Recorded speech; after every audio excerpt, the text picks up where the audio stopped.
Our story starts in the middle of a fierce battle between a group of heroes and a minotaur. One of them, a blonde-haired swordsman, leaps up towards the minotaur, while another, a black-haired mage, charges up a fire attack from below. The two attacks hit simultaneously, causing the beast to roar in anger. But despite that, it doesn't look like it has been affected much. Instead, it just looks much angrier. The beast sets its sights on the swordsman first, and swings a large axe at him. He's barely able to dodge right as the minotaur crouches into a lower stance and prepares to charge. It looks like it's planning to charge straight into the third member of the group, a young white-haired sorcerer who has been watching the fight from a distance this whole time. The mage turns and warns him to dodge, but the boy, named Kyle, smiles in response as a chill breeze begins to blow around him. There's no way she was telling him of all people to dodge, especially knowing what he's capable of. An ice shard forms in his hand and grows into a long lance that he throws straight at the minotaur, stabbing it through the chest. The monster shatters in defeat, and in a second, the fight is over. That was almost too simple. His two companions rush to him in concern after the minotaur falls. He thinks they're worried for no reason. After all, they already know just how skilled he is. There's no need to stress when Kyle can easily care for himself. He asks them if they still don't trust his skills, and the two freeze in response. It wasn't like that, obviously, but they were just concerned for their master. Kyle smiles at his two companions as they look away in embarrassment. But then his eyes dart to the ground once he remembers just how far he has come. It's hard to believe that this is how he is now, especially considering that the Kyle Saltarian of a few months ago was nowhere near this competent. He was once a spoiled brat facing an imminent death and spending his last days laying in bed as a weak child. Just 3 months ago, in the annex of the Saltarian Marquisate, the building's maids gathered to listen to the complaints of one of their own, who was charged with taking care of Lord Kyle. She can't take it anymore since there is not a single day that passes by quietly without the brat getting angry and yelling. Today, yelling wasn't even the end of it. The spoiled kid threw things around and even managed to hit her with something, causing the spot to swell. She didn't want to go into his room anymore. But what can they do since they're the ones in charge of bringing his meals and medicine? It may be fruitless since he never eats the food that they bring, but it's their job, and there's nothing they can do about it. One of the maids wonders if the reason for his attitude is because he is the child of a mistress. That comment was a step too far. No matter how much they dislike him, he's still a child, and even the other maids don't like hearing that about him. They warn her to watch her mouth, while the other maid fights for someone else to take care of Kyle. It seems like no one wants to do it since everyone hates attending to him. That is until one of the younger maids volunteers to take his food and medicine to the troublemaker. Her name is Ursiel, and the other maids look at her as if she just grew a second head. She takes the tray with his stuff on it and heads to his room while the other maids watch on. Is it going to be okay for her to go there like this? This is the first time the younger girl has ever volunteered for anything. Hopefully the young master won't hit her as soon as he sees her. Well, there's no turning back for her now, especially as she stands in front of his tall door. A bead of sweat runs down her cheek as she steps through the 2 massive doors that close off his room. She calls out to him as she steps into the room with his food, but there's no response. Inside, the lump on his bed breathes silently and doesn't answer the young maid's calls. With no sound to signal that anyone is awake, she lets herself into the room and walks through the mess of broken cups, torn books, and damaged furniture to place his food on his bedside counter. Now that she's in his room, she finally sees a mop of white hair peeking out from underneath the covers. He's been sleeping this entire time in this room filled with chaos. Well, before he wakes up, it would be best if she took a moment to clean the place up, so he doesn't get hurt by all the glass on the ground when he finally wakes up. As she turns to leave the room and get some cleaning supplies, a hand snatches hers in an instant before she can react. Kyle is now fully awake and grits his teeth while staring down at her. He demands to know who she is and why she's in his room. The young maid fearfully reveals her name and reminds him that he had once saved her. Then she apologizes for entering his room without permission, as she didn't realize that he was sleeping. Kyle only grips her hand harder as he repeats the name in confusion, causing her to let out a yelp of pain. It seems like he had gone a little bit too far, and that pushes him out of his sudden anger at her. He releases her hand and apologizes for his sudden outburst, and thankfully, she's still all right despite the pain in her hand. Kyle seems to be in a daze after waking up as he shakily glances around his messy room. What on earth is going on, and why is this kid in a maid outfit? He notices the medicine and meal on the countertop and asks about it. Urziel confirms that it is his medicine and meal for the day. However, his porridge has gone cold, so she would need to go warm it up and bring it back for him. With that, she leaves, and Kyle is only more confused about the whole situation. Did she say that was his medicine? And what in the world happened to his body? He carefully steps down from the bed and walks to the nearest mirror to look at himself for the first time. Is that what he looks like? This can't be. This is the face of a video game character, not him. The one inside the body of Kyle Seltarian was not Kyle at all. He ruffled his hair in panic as he stared in the mirror. Lee Hyun-woo, a popular game streamer from another world, had somehow teleported into the body of a character from a game he often played named Fantasy Defense. At that moment, he realized that he had somehow woken up in another world. The character Kyle Seltarian is a video game NPC that appears in his favorite game. He is the youngest son of the Seltarian Marquise family, which is known for their swordsmanship. As one of the characters from the Seltarian family, he was involved in many early game events. In events where he interacts with the protagonist of the story, he always gets properly beaten, and he's usually defeated in a single blow by a minion-level monster summoned by a villain. In summary, he's not even part of the main cast of NPC characters. He's an absolute extra role. That kind of character is who Lee Hyun-woo had awoken as. He decides to test if he's dreaming by pinching himself in the cheek. The immediate pain and the red bump on his face afterward proves that he, in fact, is not dreaming. This was all real. Now that he is sure that this is reality and not some sort of twisted dream, he continues to stare at himself in the mirror in exasperation. How could this have happened to him? Lee Hyun-woo, who was once the #1 player in the Fantasy Defense World Rankings, has now become an insignificant and worthless character. Fantasy Defense is a virtual reality game that will become a hit globally by 2030.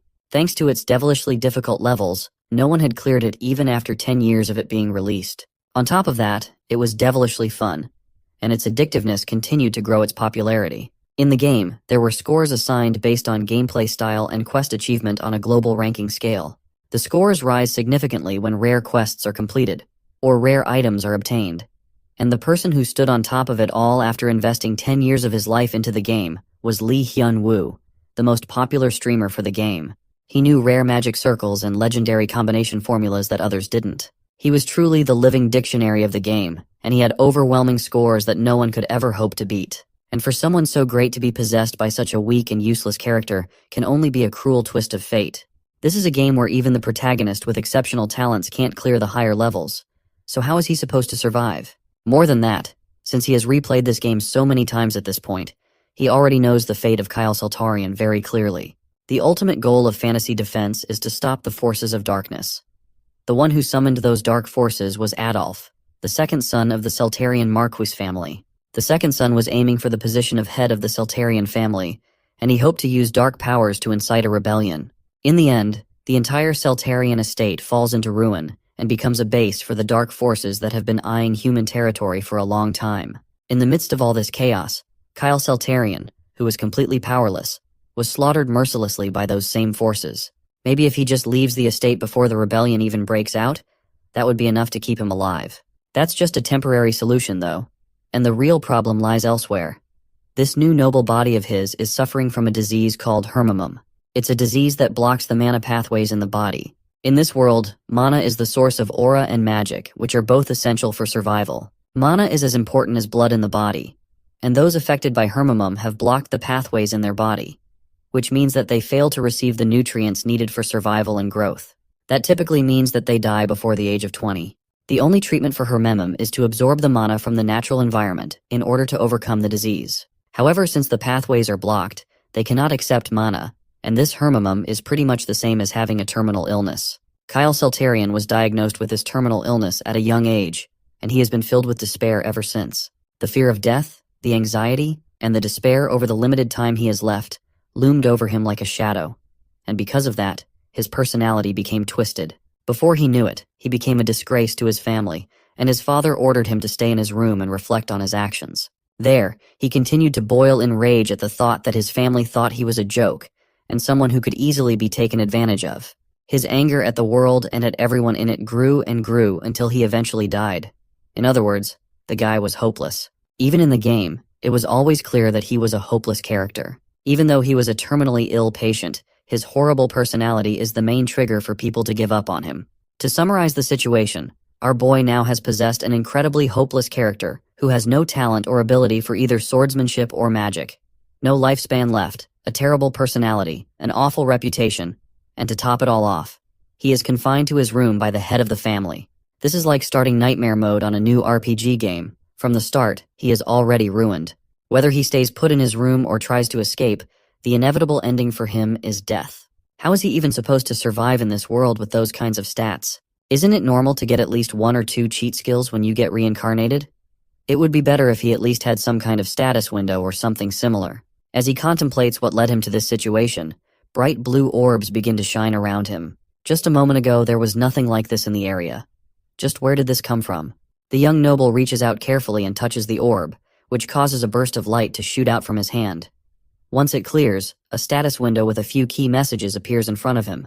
He had awakened, and because of that, he will now receive 2 new talents, which include access to a status window and the Mind's Eye ability, which will be activated automatically from now on. As if it were summoned by him, the status window appears right in front of his eyes and shows the current stats of his new body. He has 2 new talents called Mana Pathways and Mind's Eye. What could Mana Pathways be, though? Well, for starters, Mind's Eye allows you to see the detailed specs of people and equipment around you. Mana Pathways, however, is a completely new talent that he had never heard of before. Judging from the name, it seems to be related to magic in some way. But magic talents are supposed to be under the Mana Companion talent. Even though he has never seen this talent before, his gamer intuition tells him that this talent is somehow superior to Mana Companion, and it might even be a top-tier talent. When he had the Mana Companion ability, he was never able to see anything like the orbs around him with his own eyes. This is pure mana energy itself, and if his guess is correct, he should be able to absorb it for himself. The noble reaches out his hand and touches one of the pure mana bubbles in front of him. Immediately, he does. He starts to feel the mana flowing through his body. It moves through his arm until it stops abruptly. It seems like this is one of the symptoms of the Hermamum disease. The blocked pathway stops the mana from fully going through his entire body. He was so close to feeling mana flowing through his body, and this was not going to stop him. Through sheer will alone, he starts to force the mana to move through the blockage by force. Through his command, he wills the mana to pierce through the blockage and force its way into the rest of his body. He makes the mana as sharp as a needle, then pushes it against the blockage, slowly pushing through until, finally, he starts to feel the mana flowing through his body. It's only up to his elbows for now. But if he continues to gather mana like this and push through each blockage the way he just did, then he'd be able to overcome Hermimu as well. Thanks to that, he will not die, and there will be hope for him after all. Back in the kitchen, Ursule has finished warming up her master's porridge. She has to hurry up and bring it back to him before it gets cold again. As she prepares to carry the food back up to meet him, a group of maids walks up to confront her. They tell her not to give that food to Kyle and stand blocking the door to the kitchen. Ursule looks at them a bit confused as the maids continue to explain that, as a protest to Lord Kyle's misdeeds against the maids, they have come together and decided to temporarily stop serving him. If he goes hungry for a few days, then maybe he will change his mind and his attitude towards them. So they order her to put the food down and comply with them. Ursule, on the other hand, can't be bothered with their protest. She tells them to do whatever they want to do while she continues to do her work. That response doesn't go well with the maids at all. One of them yells at her in anger to at least pretend to be nice. With that, she slaps the meal tray out of her hands and onto the floor. She asks if the young maid still thinks that she's some kind of mobile. She came from a ruined family and was sold into slavery, so how dare she talk back to her fellow maid?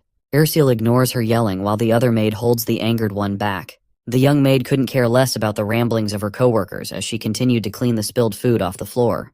That only angers the woman more, and she raises a hand to slap the child who was kneeling on the ground to clean up the mess. Just then, the door swings open, and a blonde-haired man walks into the room.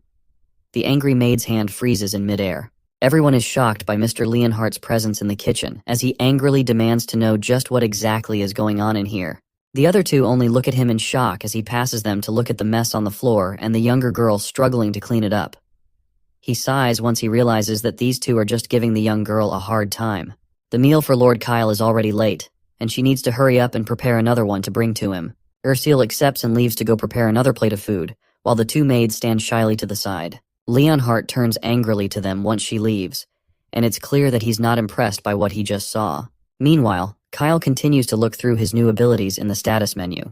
If he were to utilize Mind's Eye and Mana Pathways together, then it might even change the fate of the Marquis household, which was doomed for a gruesome downfall. He has been playing this game for 10 years at this point, and he has an advanced foresight level of information.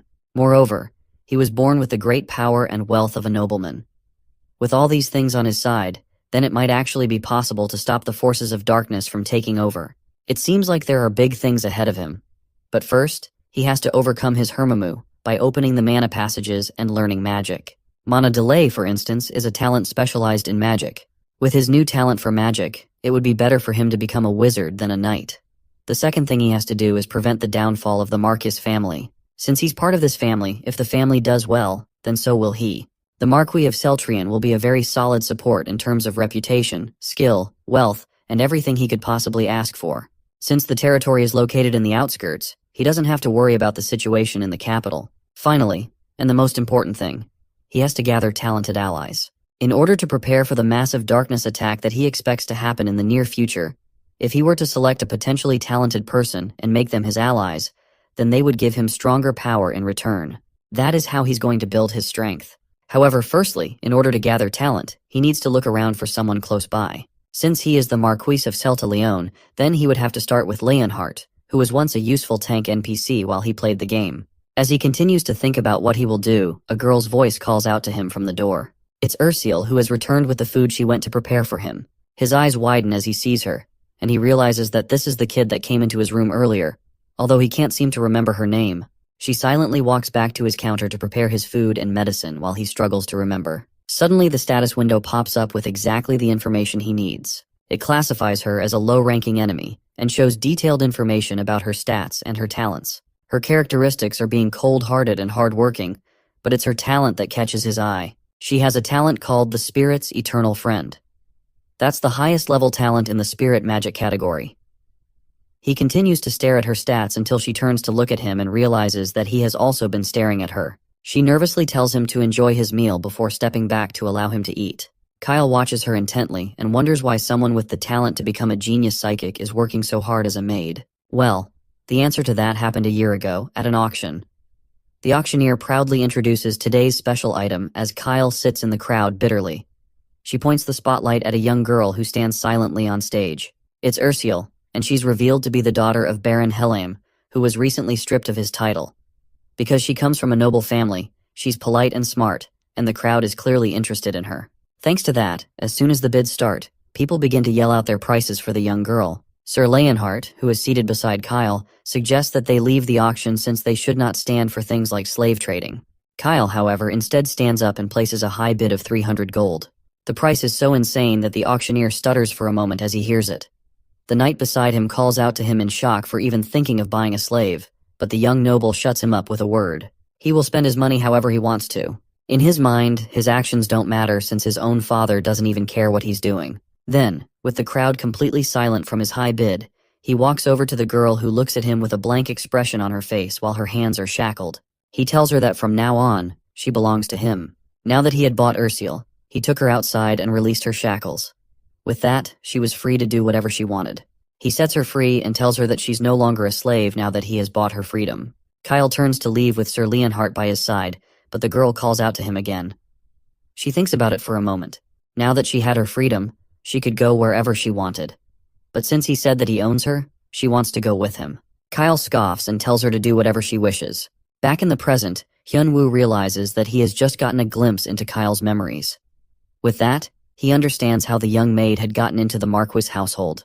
Ursule had been sold at an auction, and Kyle had bought her in order to set her free. She must have been through so much at such a young age. Either way, the fact that he also has Kyle's memories shows that he had completely merged with him. He can even feel the emotions Kyle had toward Ursule at the time.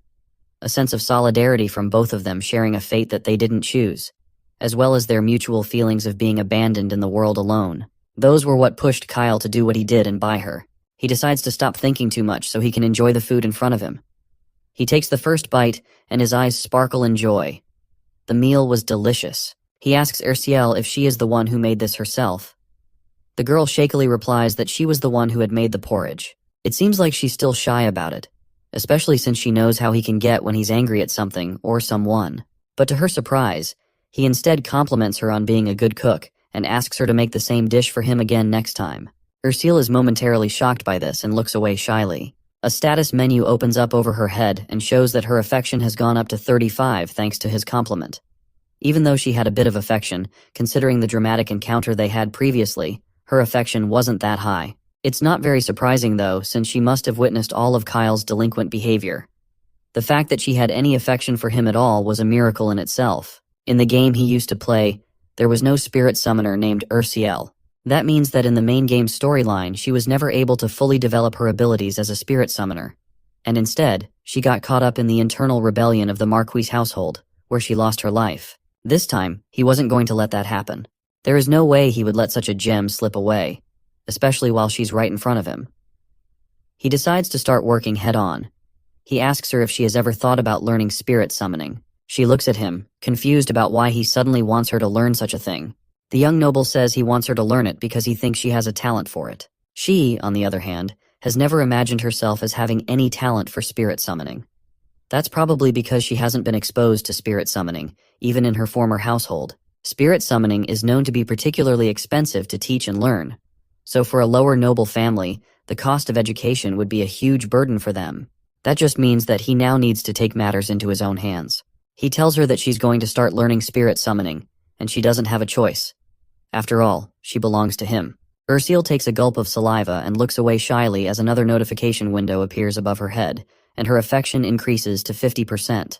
A few days later, Kyle leaves his room and comes face to face with Sir Leonhardt. They stare each other down intently before the snow-haired noble asks the knight to let him through. Sir Leonhardt declines immediately, which only further upsets Kyle. He has been stuck in that room for way too long, and there's a way he was going to stay in that room for the rest of his life. Sir Leonhardt firmly tells him that he cannot leave until his father gives permission, especially after what had happened, and the Lord's last words to him. Kyle freezes for a second, and his mind wanders over all the arguments the Lord has had with him. The whole reason the room arrest rules were there was because they could no longer tolerate his constant troublemaking. But the more time he wastes here, the less time he has to get the mana particles that are floating around deeper within the house. Ever since he discovered that he could unblock the mana pathways by using the mana orbs that appear around his room, he has been absorbing all the particles that appear in his room every day. Although it wasn't enough to unblock the pathways instantly, mana has been accumulating in his body like experience points in a game, and his body gradually improved over time, but it is nowhere near enough to cure the Hermimu disease. To get more, he needed to leave his room and go outside to gather more mana. The young noble promises that he won't go very far, and he'll just walk in the forest nearby so he can exercise. The word exercise surprises Sir Leonhardt, who has never heard such a constructive reason from Kyle. That gets Kyle a bit upset, but Sir Leonhardt continues, saying that he has been tasked as the noble's personal knight for years, but this was the first time that he had ever heard him say something like that. It was at that moment that Kyle realized just how much of a delinquent he had been up until then. He had absolutely no credibility. Even with that, however, Leonhardt seemed to be some kind of unyielding wall. This man was tasked to be Kyle's personal guard, but originally he was a famous character in the game who was known to have a large amount of both defense and offense. He's highly skilled and has great potential, which means he can be raised up to the rank of captain. However, most players simply made him serve as a tank in their parties. Furthermore, due to his high loyalty and unbreakable trust, he was one of the most popular companion characters among players. In the original game, he becomes a wandering knight after the fall of the Marquis household, which allowed people to recruit him through events. For now, though, since the Second Son's rebellion hadn't happened yet, he was still in the Seltarian mansion, working as Kyle's personal knight. It was such a waste to task such a promising talent like him with babysitting duty. Just what exactly were the Seltarian knights doing? Why on earth would they stick him in a dead-end place like this? He accidentally said that last part out loud, and Leonhardt takes offense after misunderstanding his words, as the delinquent is dissatisfied with him as a guard. The younger boy tries to explain that he's not dissatisfied with him, but Leonhardt instead just advises him to follow the orders of the Lord, his father. That's when Kyle realizes that the knight's loyalties don't lie with him. They lie with Lord Rempton Seltarian, his father. That was only natural after all. Who would want to stick with the delinquent younger son? He just can't accept that, though. His next talent recruiting project starts with Sir Leonhardt. He asks the knight if he would be willing to try to persuade his father. The blonde man realizes that something has changed about Kyle's demeanor. Little does he know that, in actuality, he has caught the interest of the younger lord, and now the kid is determined to win his loyalty. He pushes a bit harder and asks if the knight will help him. Leonhardt isn't convinced, however. Here's something different about him somehow, but he just can't place his finger on it. He asks Kyle what he's scheming by acting so differently. That shows just how much he doesn't trust the delinquent. The kid has just been in his room for so long that his thoughts have changed. From now on, he has decided that he wants to live a long life. That shocks Leonhardt, who knows exactly why someone like Kyle can't live a long life. The white-haired boy is someone who had to give up everything because of his incurable Hermimu disease. Someone like him saying they want to live a long life, especially when it's unlikely that he will live past 20, was saddening to hear. He didn't have any magical talent, nor did he have any special swordsmanship skills. And by being the youngest, he also has no chance of inheriting the family. Even with all this, Lord Rempton decided to keep him by the child's side. The older nobleman once asked Leonhardt if there was any resentment for that decision that practically stagnated his career. He immediately answered that it would be an honor beyond words for someone in the Celtarian Knight Order to protect a direct descendant of the Marquis family. He plans to fulfill his duties faithfully as a man of loyalty. It's exactly because he was such a loyal man that Lord Rempton wants him by Kyle's side. In the Marca household, there is no one else that can be trusted to protect him. No one except the trustworthy and loyal Leonhardt. With that, the elder lord entrusts him to take care of the son of the house. The knight plans to obey that order till death, even as the child now pesters him for a chance to go outside and exercise. He continues to ask if he can go out and even suggests that the blonde knight tell the lord that he just wants to exercise. Leonhardt puts down a firm hand to stop him from moving anymore. He doesn't need to go outside to exercise, especially since he can exercise indoors as well. With no other choice, Kyle decides to try a more aggressive approach. He warns Leonhardt to move aside and not to let him repeat himself. All he needed to do was go outside and find some more mana cores so he could keep working on clearing his mana pathways. He gave Leonhardt a serious stare, and Leonhardt felt a strange aura coming from him. Once again, he kept on getting this feeling that something really was different about Lord Kyle. But even so, he had to stand his ground here no matter how much the young lord had changed overnight. He took a step forward and stood more confidently in front of the boy. The Marquis's order is absolute, and this applies to the young lord as well. However, if he really wanted to go outside, then he would have to get past him first. All of a sudden, Kyle felt a heavy killing intent flowing from the knight. It wasn't fair for Leonhardt to use killing intent on a child over just a request to step outside. If he were an ordinary 13-year-old, he might have wet himself in fear and collapsed on the spot. Luckily for him, he was not an ordinary 13-year-old. He smirked despite the overwhelming aura coming from the knight, and calmly walked past him and punched on the shoulder. This shocked Leonhardt, who stood motionless as the child walked past him, which meant that he had to keep his word. They went out into the relaxing night, and the first thing that Kyle notices is how refreshing the air felt. It had been a long time since he was last outside, and he took a moment to stretch and feel the air on his skin. Even though the garden was not too far from home, he still felt a sense of freedom as he looked at the beautiful night sky. And more than anything, he was excited by the amount of mana particles flowing everywhere. Now that he had the chance, he was going to devour them all. The young lord runs around the garden, trying to pick up as many mana cores as he can while Leonhardt watches. From the knight's perspective, he was running around like a child in a playground, and it reminded him of the fact that Lord Kyle was still a kid at the end of the day. He didn't expect the young lord to be so happy just by going outside, but still, a kid being able to work past him while he was using his killing intent should have been impossible, especially since Lord Kyle hasn't trained in mana or aura, so he shouldn't be able to handle that kind of pressure. Leonhardt remains deep in thought and doesn't notice Kyle glancing at him. It's obvious that he's still rattled from what happened, and he has every reason to be shocked. The reason Kyle could withstand Leonhardt's killing intent was simple. He may physically be a 13-year-old noble boy who has never been in a fight, but mentally, he's a veteran who has survived countless virtual wars for 10 years in a virtual reality game. Fantasy Defense was famous for its realistic depictions through virtual reality, and thanks to his mountain of experience, he had become desensitized to these life-of-death moments, especially since he had already seen some horrible sights while wading through piles of corpses and being drenched in blood. A little scare tactic like killing intent was too easy for him to break after everything he's been through. After a little more mana gathering, he had gotten enough to be able to clear some more mana channels. Coming outside was definitely the right choice. Leonhardt informs the young lord that he will be requesting punishment from the Marquis order for his actions. Even though he was only following orders, it was still wrong of him to use on someone he was meant to protect and serve. Then he bows his head and apologizes to Kyle for the unnecessary use of a powerful skill on him. Kyle glanced at Leonhardt, then told him to pass his words along to his father that Kyle does not wish for Leonhardt to be punished. The older lord is shocked when he hears that his son Kyle actually said that he didn't want his subordinate to be punished. He asks once again to make sure that Kyle was the one that passed this message to him. Kyle just didn't seem like the type of person to do something like that for anyone. He also mentioned that Kyle managed to face his killing intent skill, which no normal 13-year-old should be able to do. In fact, Leonhardt doubted what he was seeing as well. For Kyle to have resisted the killing intent of an expert knight like him, he must have gained great skill out of nowhere.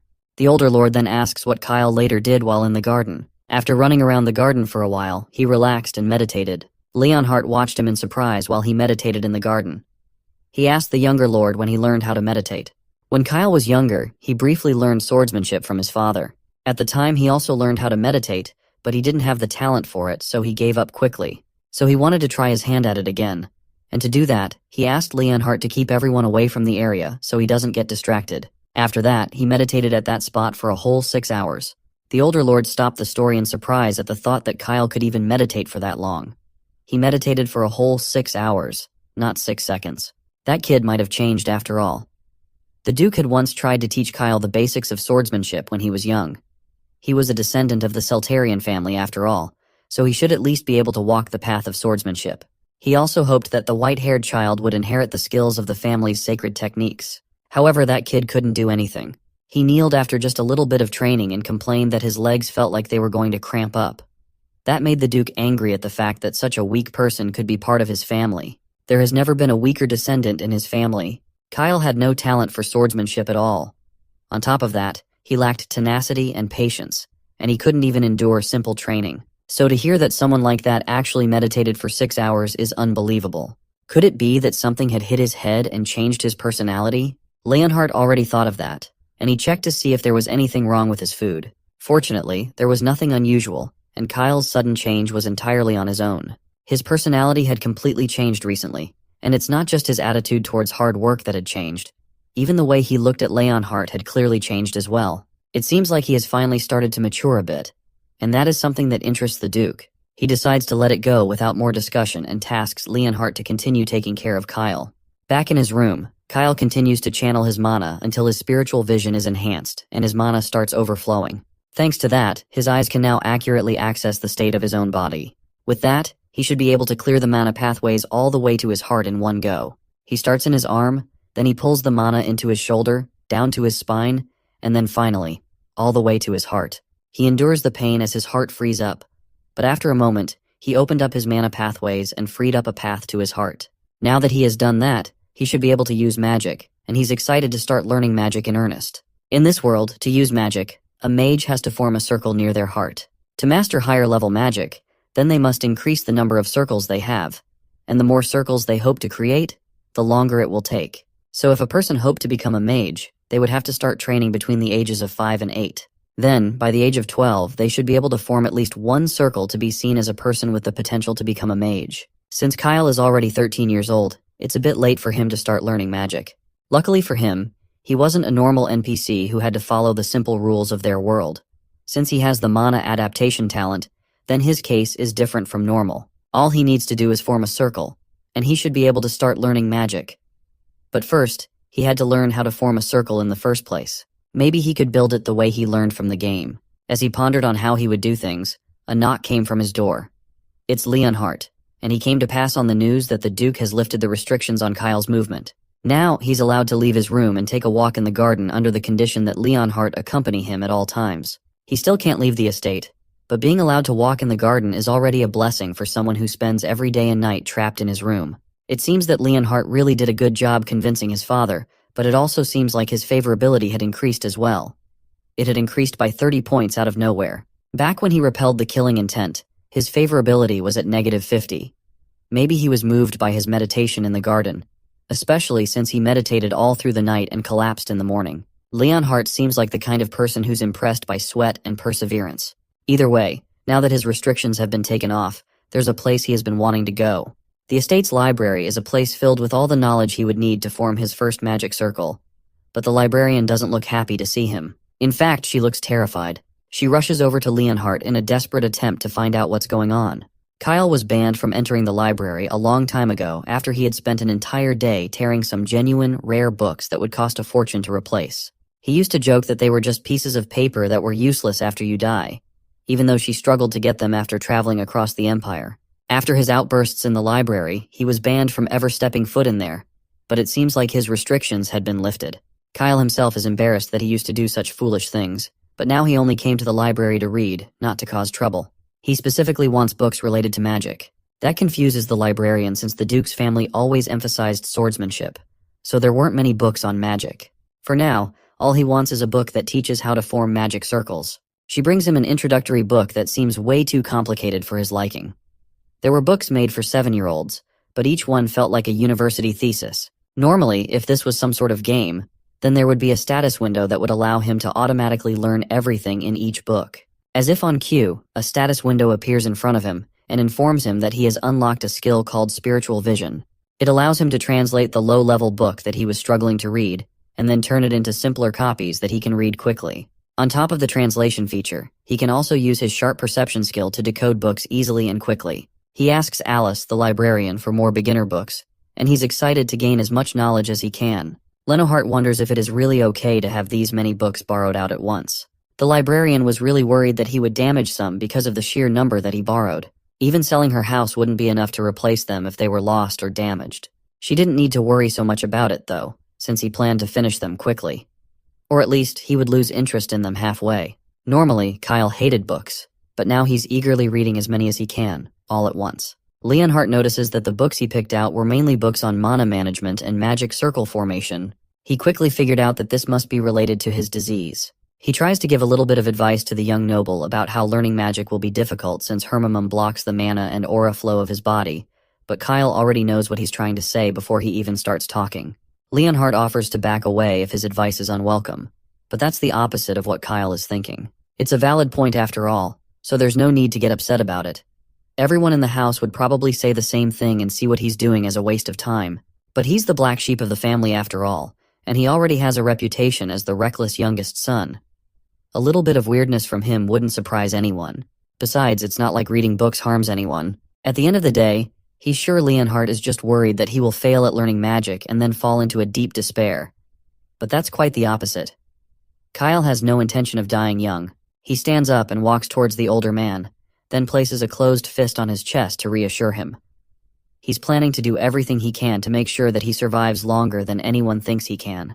With that, he leaves to find a more comfortable place to lie down and finish his book. Leonhardt is left stunned at Kyle's sudden personality change.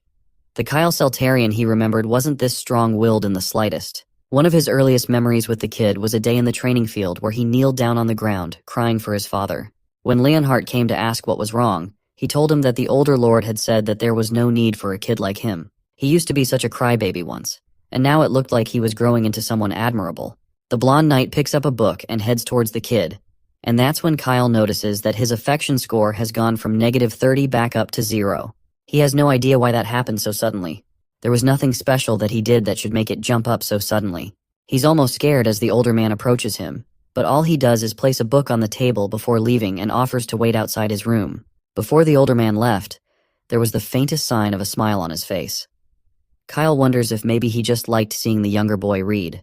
But if that's the case, then why didn't his affection level change while they were in the library? Well, he usually likes seeing persistence, so maybe reading multiple books in one go counts as persistence? Regardless of the reason, Kyle simply chalked it up to him being a strange guy. All the while, Leonhardt stood outside his room with a wishful smile on his face. Now that the older knight is gone and he's all alone, it's time for him to start reading. He activates his sharp perception skill again and starts decoding all the books he had borrowed from the library at once.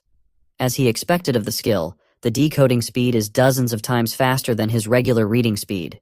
Not just that, but he can also decode multiple books at once, so it was like he was reading all of them at the same time. On top of that, any difficult parts of the decoded content were broken down into simpler data. The knowledge from the book also gets stored in his brain as data. The more books he reads, the more knowledge he gains, which then speeds up the decoding process even more, which increases his comprehension. That then speeds up the decoding process even more. Within a matter of minutes, all the books in the area had been decoded. With that done, it's time to put his magic to the test. The first thing he wants to try is forming a circle using the decoded data. Thanks to the decoded knowledge, he already understands the basic principles of circle formation and the minimum conditions to form a first circle. First, he has to guide the mana along a golden trajectory so he will be able to form a circle. He sits down and prepares to start forming the circle, and with a little bit of concentration, the mana begins to move along the trajectory. Immediately, it starts to feel like his chest is burning near his heart, but he has to endure. Otherwise, the mana will flow backward and damage his organs. He struggles with it, and after a long, agonizing process, he manages to form the first circle. Thanks to this, his blocked pathway trait has been weakened. This means that his mana has become more active, and he was one step closer to beating his terminal disease. He can now collect refined mana within the circle, and with that, he should be able to use magic properly. However, he had spent the entire night reading and trying to form that circle, so as soon as he stood up in celebration, he collapsed in exhaustion. His last thoughts as he started to drift off to sleep were if Leonhardt and Ursule were going to nag at him for sleeping on the floor. Later in the morning, Ursule comes into his room to bring him breakfast, and sees him passed out on the floor. She rushes to his side to try and wake him up.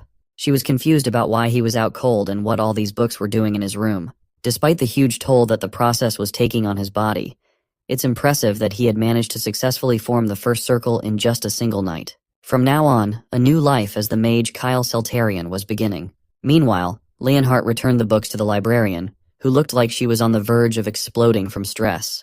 A delicious-looking tray of food sits in the kitchen while Ursule puts the finishing touches on the last piece. After lots of hard work, her meal is finally done. She blushes while remembering the compliments Lord Kyle gives her whenever she cooks well for him. The thought of getting more compliments from him makes her smile, and she grabs the plate to go deliver it to him. On her way out of the kitchen, the maids that once harassed her come over to block the exit to the kitchen. They notice the food on the tray and know that it's supposed to be for the younger lord. They stare down at her condescendingly and tell her that she should go and rest instead of delivering the food. This time, they want to deliver the food to him personally since they've noticed that his personality has been a lot better recently. Besides, serving Lord Kyle wasn't her responsibility once before, so she can return her position to its rightful owner now and return to their original arrangement. Ursule declines their proposal. If they have any complaints about her work, or they want to change it, then they can just talk to Lord Kyle themselves. With that, she walks past them while they call out for her to stop, but she ignores their calls and bumps into a blue-haired maid at the door. This one only looks at her with a confused expression, while the other maid continues to yell at her. They exchange a look for a moment before she walks out of the kitchen to serve Lord Kyle. As she leaves, the blonde-haired maid sends a nasty look in her direction, but doesn't say a word. She delivers the breakfast to Kyle, who digs into it enthusiastically while she watches over him with a smile. She tried adapting the recipe to fit what he had taught her, and it seems like it suits his taste. Her cooking just gets better and better with each passing day. Because of him, she's been practicing hard every day, and she even learned some new recipes from the head chef. She really was diligent and hardworking, and he admired her for that. But his thoughts on her were elsewhere. He asks her how she's progressing with her spirit magic. She freezes as he mentions it and doesn't immediately respond, so he asks her to bring her introduction to the spirit magic book that he had given her once before. She has read about halfway through the book so far, and judging by the worn pages, she has also been studying it diligently. Since she's from a noble family, that also means that she has basic education, and her learning speed isn't slow. However, he's not satisfied with her current pace. They don't have the time to take it slow. He needs her to learn more and become stronger. In 2 months, the Seltarian family will hold the heir succession ceremony. On that day, the second son, Adolf, will lead a coup aided by dark spirits, and the Marquis family will fall. Everyone in the villa at the time will be caught up in the chaos, and Ursule as well will be caught in the middle, where she'll lose her life. To avoid that happening, she must become stronger. To give her more time for studying, he decides that she will be put off cooking duties for a while. For now, he will just have one of the other maids take over serving him, so she wouldn't have to worry about it. Ursule immediately refuses his offer and clenches her clothes as tears build in her eyes. She promises to work harder so she can keep studying spirit magic while still cooking for him. That way, she won't be neglecting either of them. While still crying, she begs him not to let anyone else serve him so she can keep being by his side. Her crying face moves Kyle's heart. It seems like she wasn't considering her feelings at all. Her family had collapsed in an instant, and she went from being the daughter of a baronet to a slave, then finally to a maid. She even lost contact with her family and has no idea if they are alive or dead. Because of that, it makes sense that she would be heavily insecure about her life as a maid, especially since she is only just adjusting. So far, she has only been able to live a somewhat stable life thanks to his help. And now he wants to change all of that for seemingly no reason. It makes sense that he would be confused by all this. She must have thought that if she couldn't perform her duties as a maid properly, then she would be locked out of the mansion. That must be what she's thinking since he never explained the situation properly. Now that he has taken the time to consider her feelings, he decides to fully explain the situation to her. First, he reminds her of what he told her when they first met, and he brought her here. He told her that she belonged to him, and he never abandons one of his people. That means he will always protect them. The young maid is taken aback by his words, but he keeps going, explaining his reason for asking her to learn spirit magic as well. She's an excellent maid with incredible cooking skills and a diligent and meticulous work ethic. If she were to keep working hard like this, then she would surely be promoted to head maid. However, there are plenty of other maids in the mansion besides her, which means that there are plenty of people who can replace her at any time. Her face changes to an expression of fear, and she tries to plead with him again, but he cuts her off by placing a hand on her shoulder. Then he asks her what would happen if she were to become a spirit mage. Spirit mages were rare and respected mages, which means that if she becomes one, she's bound to become a great person in the future. Everyone will look up to her, and she will become the greatest spirit mage that ever existed. Her mind begins to daydream about adventures they could have with her as a spirit mage, and Lord Kyle by her side. By then, there would be no one in the world who could replace her, and she would be with him for as long as possible. She still seems insecure about whether she can pull it off at all, but Kyle assures her that she can easily become the greatest spirit mage. With his confidence as her drive, she takes the book from his hand and agrees to become a spirit mage just as he wants. At the same time, her affection for him goes up by 10 points, and she pledges to trust his judgment on her. After that, he officially appointed Ursiel as his personal maid, which gave her a fancy bow. From there, she began to handle his personal affairs, and he also moved her out of the shared maid quarters into her own private room. That way, she'll be able to study, and she won't have to worry about clashing with the other maids. She seems more excited by the fact that this room is close to his room than for the added security, though. He hopes that with this, they will be able to work together and grow strong together. After a while, she settles into her new room filled with books for her to read. While looking through her vast bookcase one day, she notices Kyle and Leonhardt walking through the courtyard. Kyle notices her looking at him through the window and sends her a wave and a smile. She giggles and leans against the window while watching him pass by while her affection increases to 65. Meanwhile, reports of Kyle's change in behavior reach an unexpected individual. It seems that news of Kyle's change has reached a lot of people. Recently, they've noticed that he has been exercising a lot more often and building his strength. On top of that, he doesn't snap at people as often, and he has recently been dedicating a lot of his time to studying magic. It seems like somehow his personality has increased greatly, and he has finally grown up somehow. It seems like it was finally time for Adolf Seltarian to pay a visit to his once foolish younger brother. Ursiel waves back at Kyle as he passes by. He turns to Leonhardt and asks him to prepare a wide open space that's far away from the sight of other people. There's something he wants to experiment with in that space. He's hoping to try a magic experiment. His mind goes to a place in the outermost part of the estate where no one is likely to see them. The place is surrounded by a dense forest of trees, which makes it hard to see anything from the outside. That makes it perfect for the experience the young noble plans to practice. He instructs Leonhardt not to let anyone get close to them. Then he stands in the center of the field and prepares himself to unleash a spell. Leonhardt watches him from afar with a bit of doubt in his mind. Lord Kyle has never been able to use magic or practice swordsmanship due to his hermimum disease. Reading a few magic books over a couple of days isn't going to change that fact. However, the current Kyle might have a way to break free of those limitations somehow. The white-haired noble prepares a ball of magic in his palm, then sends it out as a magic missile towards a tree. The spell explodes in a bright light and immediately destroys the tree on impact. Leonhardt and even Kyle himself are surprised by just how powerful the spell was. The tree slowly falls over to the side as the two of them watch while shocked at the output of power he just showed. Kyle immediately turns to Leonhardt and asks if he thinks the sound reached the mansion. Thankfully, the knight managed to use his aura to suppress the explosion. That means that they wouldn't have heard the sound of the falling tree as well. His fast reflexes managed to save both of them from some very uncomfortable questions. While that is definitely nice for both of them, there's a bigger question left to be answered. When and how did Lord Kyle form a magic circle? Kyle responds that he formed it not too long ago after following instructions that the book from the library said. Somehow, with those techniques, he managed to tap into his blocked mana. Since he had successfully cast magic and formed a magic circle, that means that he had now overcome his hermimum disease. To show more proof, he summons a magic orb in his hand and shows it proudly to Leonhardt. At that moment, the promises that the young lord made flashed through his mind. He said that he would do everything he could to cure his illness, and he had no intention of dying young. Somehow, he had actually managed to pull it off. Leonhardt had felt something different about the white-haired delinquent once before, but he had no idea that this was it. He warmly congratulates Kyle on his accomplishment, and his affinity increases by 10 since he has started admiring the kid. That's to be expected from a man of perseverance. He is easily impressed by people who achieve things based on their hard work. However, there were still several questions to be asked, like the fact that he had only formed the first circle, and the power he just showed is definitely more than a simple first circle spell. The power of a first circle spell is usually just about the same strength as a punch from an adult human male.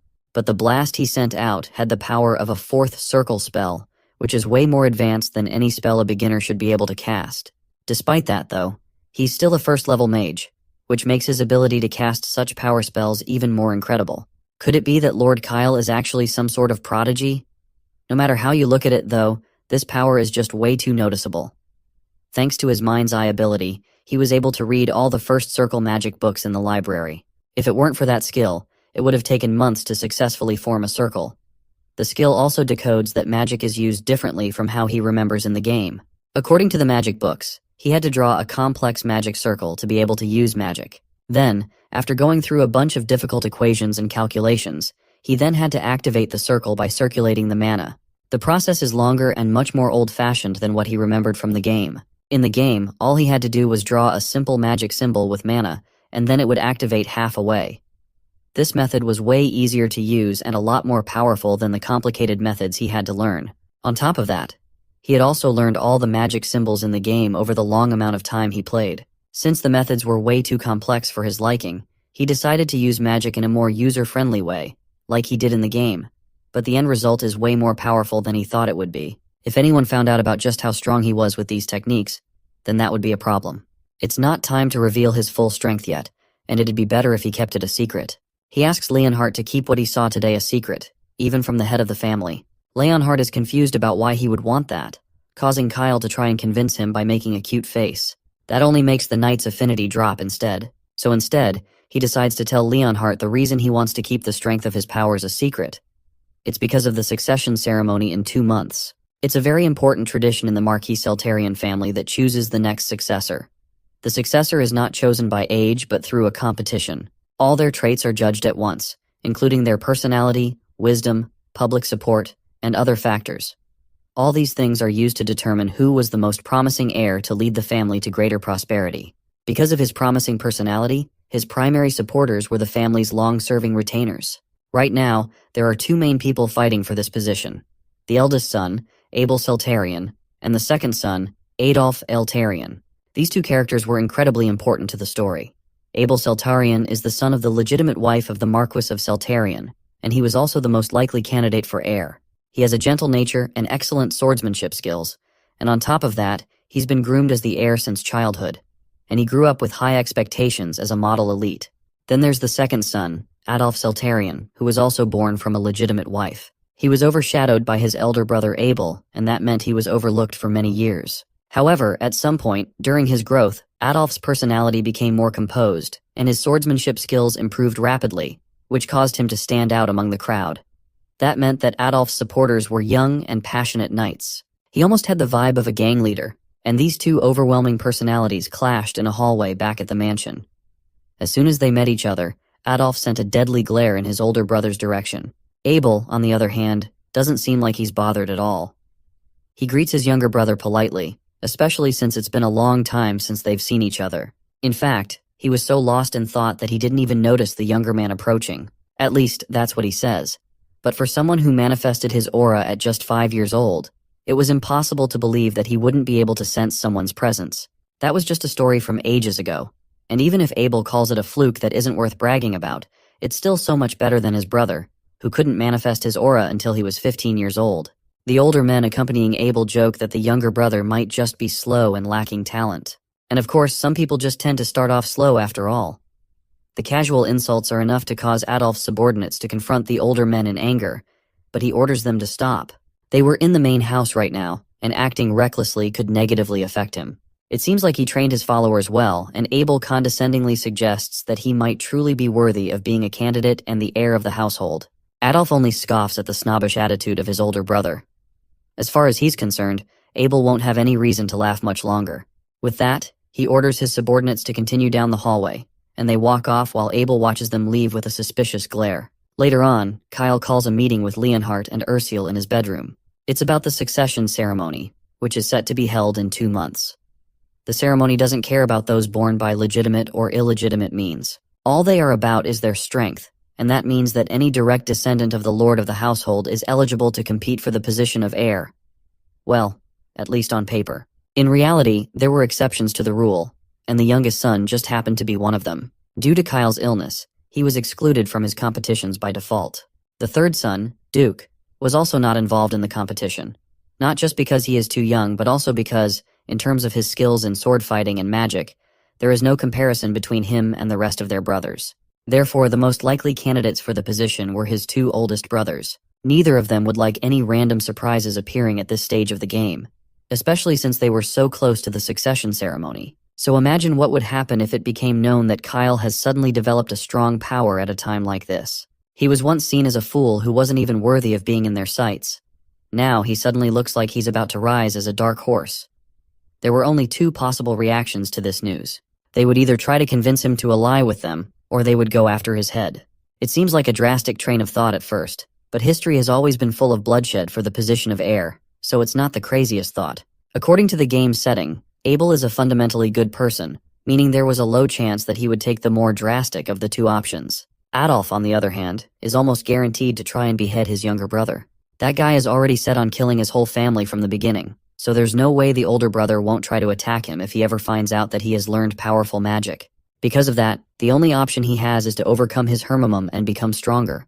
He may have a promising future, but as the youngest first circle mage, it was fine to either bring him in as an ally, or to suffer no major even if they didn't. Now that he has a more detailed understanding of the situation, he decides to trust Kyle's judgment and keep his powers a secret for now. But as soon as the succession ceremony is over, he will report this matter to the head of the family. Kyle's secrecy seems to be reducing his affinity with the knight, but there's nothing else he can do in this situation. Right now, Leonhardt is loyal to his father, so he can't expect the knight to suddenly side with him. It's not impossible, though, and this is already a better scenario than before. Even so, he's already sure that he can make the older man follow him, one way or the other. His unchecked desire is so strong that Leonhardt can feel it. The knight turns back to face Kyle and asks if he is really serious about becoming a mage.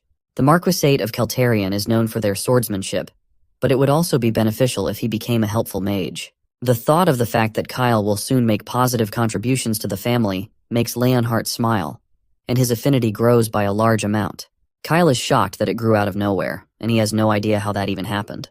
Could it be because they all ate together in his room?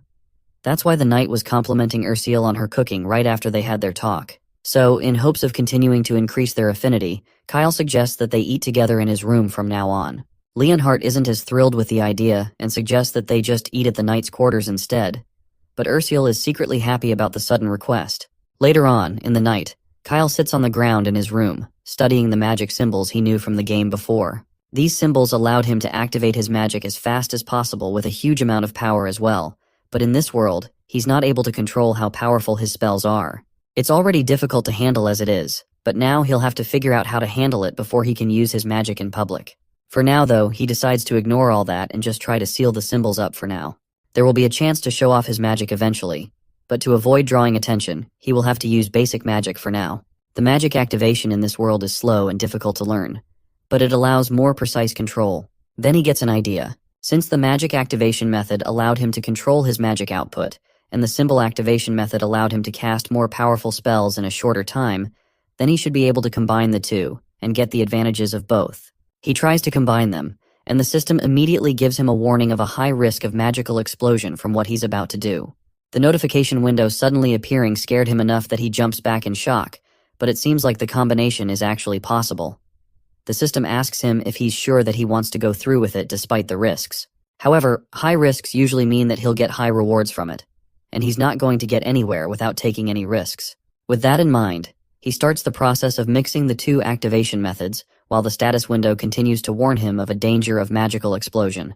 Then it asks him one more time if he wants to go through with it, and he agrees to it excitedly. Then, the system starts analyzing his body and his experiences to see if he has the ability to combine the two activation methods. Once the analysis is done, the two spells combine, and he's able to create a new form of magic by combining both his spellcasting techniques into one. With that done, he tries to continue playing around with the spell to see how efficient he can make the spell, until his room starts to crackle with electricity and he realizes a little too late that something is wrong. Ursule walks outside with a pile of towels in her hands. She suddenly hears a large explosion coming from Kyle's room and rushes to see what's going on. Inside his room, she finds Kyle sitting on the floor, surrounded by dirt and stones, while there's a giant hole in the wall. His magic practice hadn't gone as he had planned, and he ended up blowing up his room. He should have probably practiced outside instead once he saw the warning message. But next time, He'll set up better conditions for his future experiments. As they're talking, Leonhardt runs into the room to check out the noise and also starts freaking out about the wall. He asks them to at least help him clean the room up first. However, the books are also ruined by the explosion. A while later, we find Ursula in the kitchen, trying to whip up something tasty for our boy Kyle. But judging by the look on her face, things aren't exactly going smoothly. She can't quite figure out what's off. Her food smells bland, and she definitely doesn't want to hear Kyle complain about how tasteless it is again. As she's lost in thought, another maid strolls into the room. This one is Daisy, and she can't resist teasing Ursula about how serious she always looks when she's cooking for Kyle every day. But Ursula doesn't even flinch. She just keeps her head down and says it's her job, so of course she wants to do it with the utmost care. Daisy is a little surprised by how focused Ursula is, and decides to lend a hand. She suggests adding a pinch of nutmeg to the stew, and says it'll boost the flavor and make it much richer. She even tells her to just try it and see if it clears up her doubts. Ursula looks a bit hesitant, but eventually sprinkles some nutmeg into the stew, gives it a quick taste, and is actually amazed at how much better it tastes. With a look of cute curiosity, she asks her senior if she's so good at cooking, why not teach her? Daisy smiles, though it's a bit sinister looking, and agrees right away. She says she'd be happy to help if she can. But first things first, Daisy suggests they take the food to Kyle. After loading up the trolley, they wheel it to his room. As they walk, Daisy asks how Lord Kyle has been lately, mentioning she's heard he's become much more composed. She admits she was really worried when Ursula became his personal maid, fearing he might trouble or mistreat her. Ursula reassures her that Lord Kyle actually treats her very well. She mentions that she's heard he's become quite responsible lately, waking up early for exercise and studying a lot. Ursula is intrigued by how she is asking so many questions, but she eventually confirms that Kyle really does work hard at his studies. The scene then transitions to our boy, where Ursula shares to him how Daisy seemed very interested in him and asked a lot of questions, even about who Kyle had been meeting lately. Our boy then asks her what exactly she told Daisy. Ursula replies that she didn't reveal much because she didn't want to disclose anything about him. She asks if she did well, and our boy gives her a thumbs up, acknowledging that she made the right choice by not revealing anything to her. He also tells her that, moving forward, it's okay to give more moderate answers. It will be hard to keep it a secret that he's overcome his Hermamum illness and started learning magic. As Ursula heads out, Kyle reflects on how his second eldest brother has started to make his move. As night falls at the mansion, the Marquise's booming voice rings out in disbelief. The head of the Celtaruyan family is stunned to learn that Kyle has truly overcome his illness. The knight confirms it again, saying it's indeed true. The youngest son is now studying magic on his own, and has apparently already achieved the first circle. Though our boy's powers go way beyond the first circle, Leonhardt decides to keep this information to himself, because such a revelation would be too much for the head of the family to handle. The Marquis remains skeptical, and he is finding this news too hard to believe. The father then recalls how Kyle was in terrible condition the last time he saw him, throwing tantrums for no apparent reason. At that time, he had to deal with it by giving Kyle a good punch to quiet him down momentarily. He then asks how old Kyle is now. The knight reports that his 13th birthday has just passed. That is when the head reveals a critical detail, which is that to overcome Hermamum, you either need exceptional talent in magic or swordsmanship, talents that usually manifest around ages 5 or 6. He wonders if there are any cases of someone overcoming Hermamum as late as 13. The knight admits he's not sure of any such cases, but claims he has personally witnessed Kyle overcoming Hermamum and using first circle magic. On hearing this, the father wonders if it could be a miracle. He then asks Leonhardt if he should meet his young son personally. Leonhardt reminds him that it's his decision to make, but the head of the family somberly says he's not sure if he should meet Kyle, as he might still harbor resentment against his father. But that's when the knight reveals the opposite to the Marquis. He explains that Kyle actually wants to speak with his father, and if there's something the Marquis wishes to say, the knight offers to deliver the message. Hearing this, the father decides he will meet Kyle in person. The scene flashes back to a moment earlier when, before meeting the head of the family, the knight had asked Kyle if he had any message for his father. That's also when our boy, boldly stepping outside the mansion's boundaries, walks into the courtyard. The knight reminds him that he's still under house arrest and can't leave the annex without the Marquis's permission. Kyle, with unwavering confidence, replies that this is exactly why he wants to meet his father face to face. The knight is startled for a moment by the boldness in his expression, and he hesitates to say anything. Kyle pleads with the knight, giving him an irresistibly cute look. Eventually, the knight has no choice but to agree to young master's plan. In the present, when the father hears that his son doesn't resent him, he's left speechless. The knight clears his throat dramatically and repeats that Kyle wants to meet him. By the way, this man is esteemed Remton Celtarian, the head of the prestigious swordsmanship family, Marquis of the Celtarians, protectors of the family from monsters for generations, and one of the 5 sword masters on the continent. He is of course Kyle's father. When our boy notices a photo of the head of the family, his hand starts trembling uncontrollably. He realizes that it's the original Kyle's body reacting, remembering the deep fear and resentment towards his father. He recalls the harsh days the original owner of this body endured, the fear and apprehension still lingering in him. The constant reminder from his father that he was a good-for-nothing son had left him devastated, and those memories now weigh on Kyle's soul. His father never hesitated to remind him of his worthlessness. Letting out a sigh, our boy reflects on how the recent memories of the original Kyle have now become his memories too. Since Lee Hyun-woo and original Kyle's souls have merged through possession, the pressure and pain that the previous owner once felt are now fully transmitted to him as well. But that's precisely why our boy intends to change. He's determined to show everyone that the Kyle of old, the scared, broken boy, is gone. As part of this body now, he promises to prove Kyle's true worth to the world and to himself.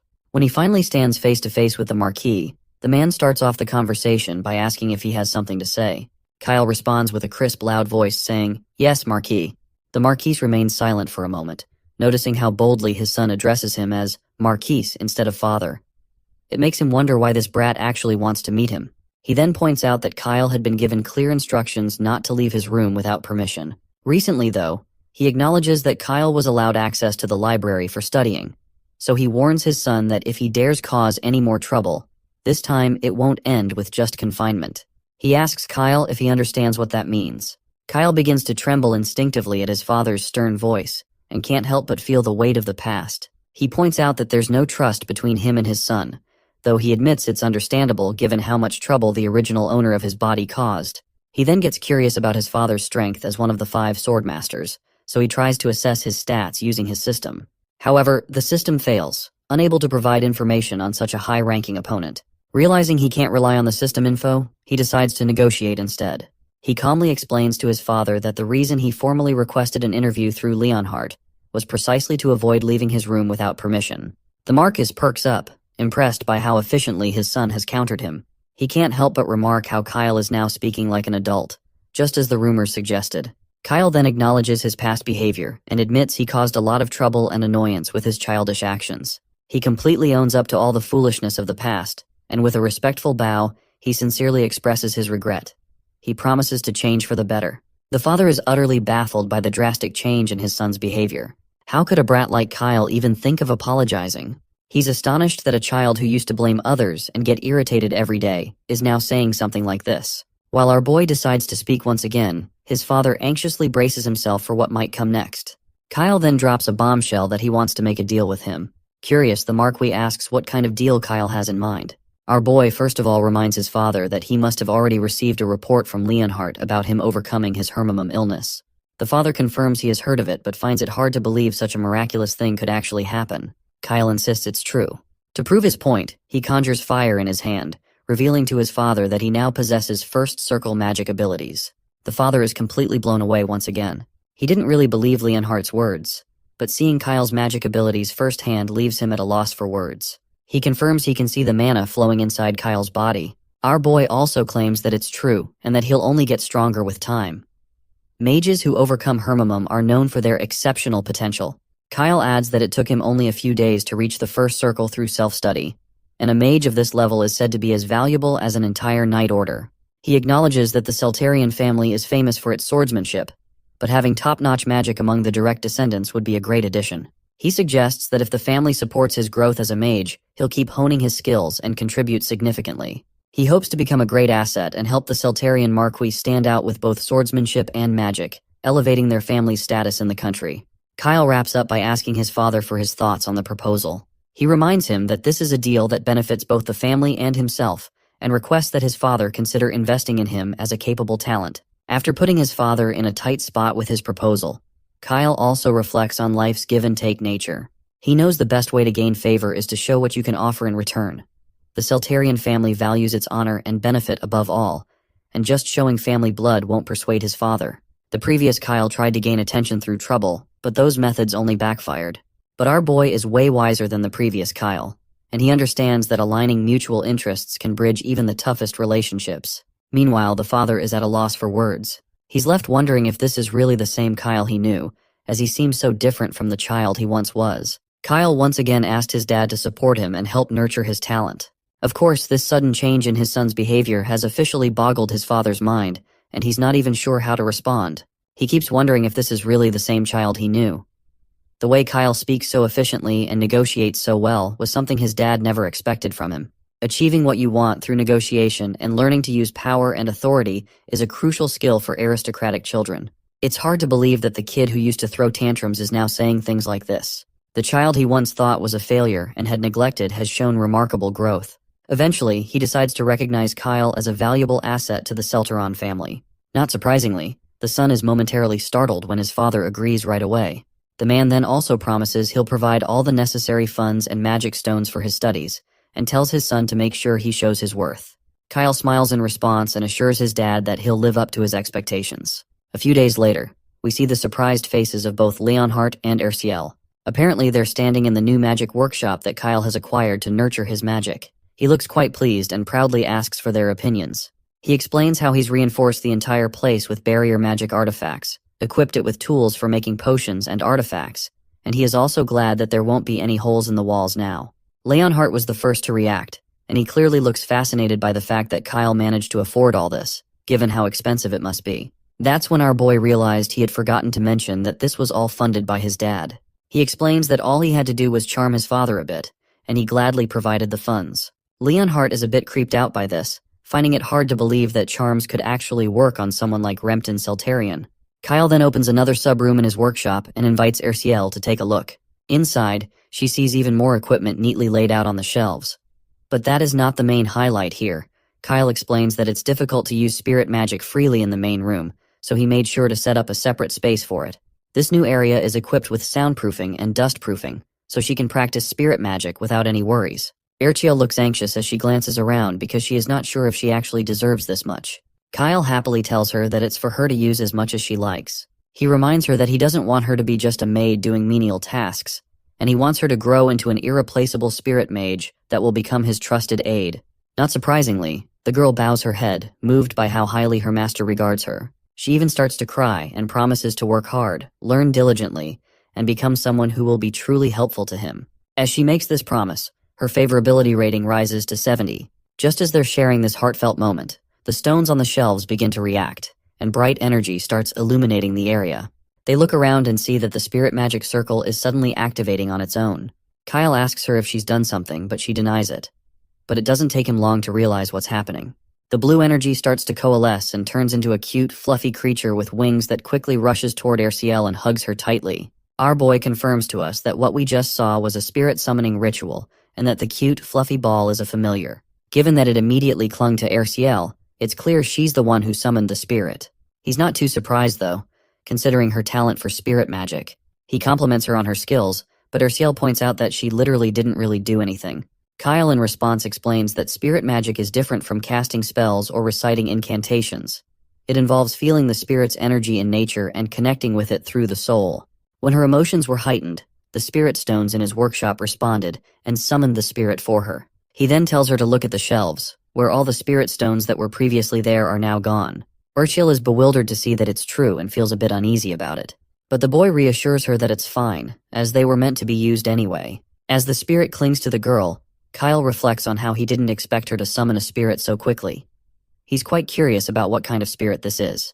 When he tries to use his system to examine it, the system reveals that it's a high-ranking spirit and can't be identified with insight. He then directly asks her what kind of spirit it is. Erciel chats with the little furball and responds that the spirit is known as a Shiris, an ancient spirit of light. Kyle is shocked by the revelation, and he finds it hard to believe that this chubby little spirit is actually the legendary ancient spirit of light. Well, it seems like he might have annoyed the spirit by calling it chubby.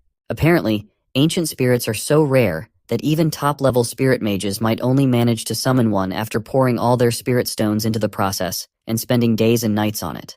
The fact that Erciel was able to summon this spirit in one shot is absolutely mind-boggling. What is more fascinating that she was able to summon the spirit unconsciously. Meanwhile, the spirit is still fuming about being called chubby and starts pinching our boy relentlessly. Erciel then quickly explains that this isn't the spirit's true form, and if it reverts to its normal form, the entire mansion might collapse. The bird finally stops pinching Kyle. Ursiel then reveals that the spirit wants to be friends with her. Kyle quickly realizes that the spirit must be suggesting they form a contract since it was summoned by Ursiel. The girl then promptly asks the spirit if it's okay to form the contract, and the furball chirps a positive response.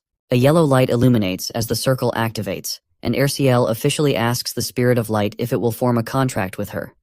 After some formalities, it's time to give the spirit a name. Kyle quickly suggests the name Padaki, and Ursiel agrees, bestowing the name upon the spirit. The system confirms that the spirit's name is now Padaki, and the registration is completed. The little furball quickly flies over to its master, and Ursiel states that she looks forward to working with Padaki starting today. The spirit chirps a positive response once again. As they share a moment of affection, Kyle reflects on how well his talent discovery project is going. A few days pass, and we see our boy catching up with his older brother, Adolf.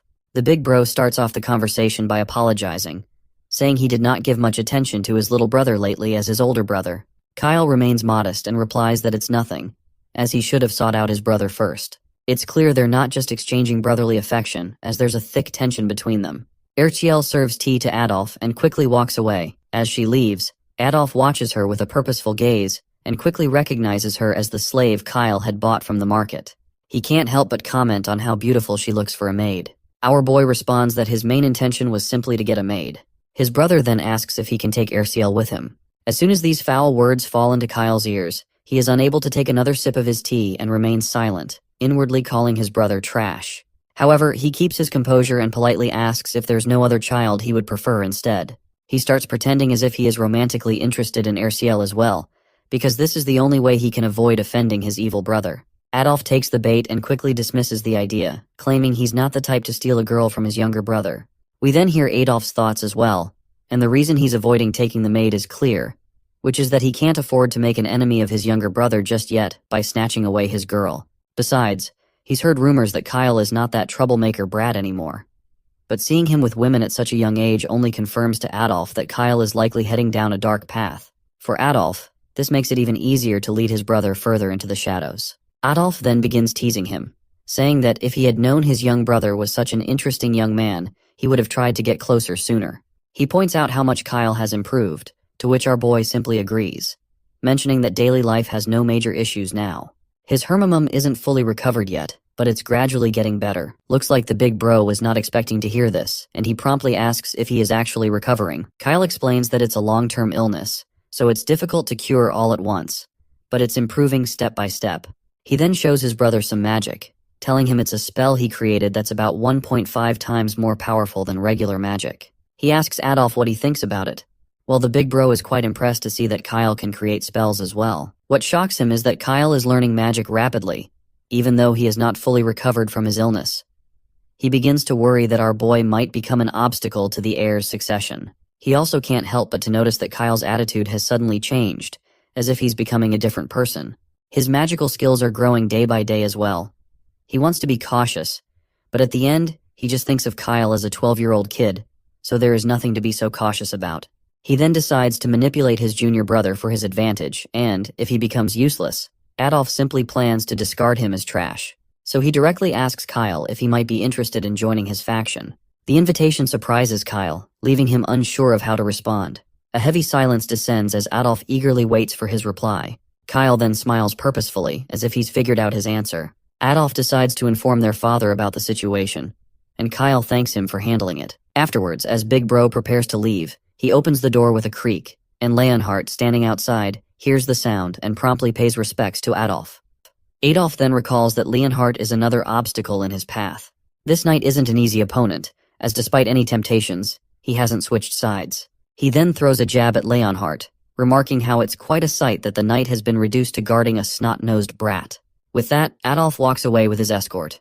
Afterwards, the knight simply turns around and enters the room, where he finds Kyle still enjoying some refreshing tea. Our boy then happily informs his knight that brother Adolf asked him to join the subjugation squad.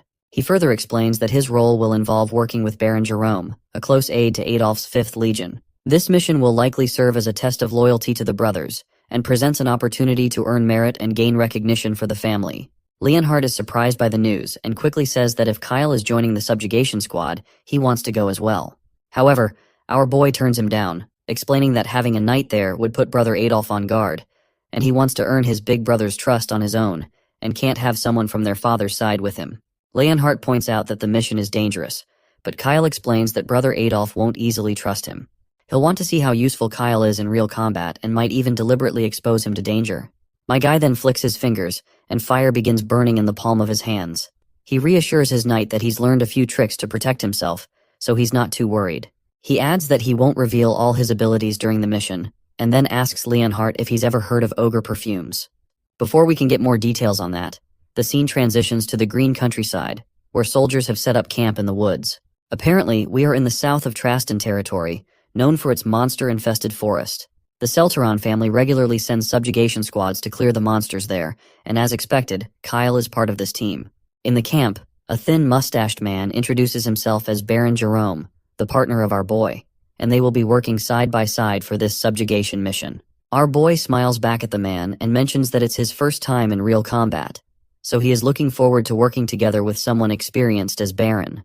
The man reciprocates with the gesture and promises to protect him no matter what.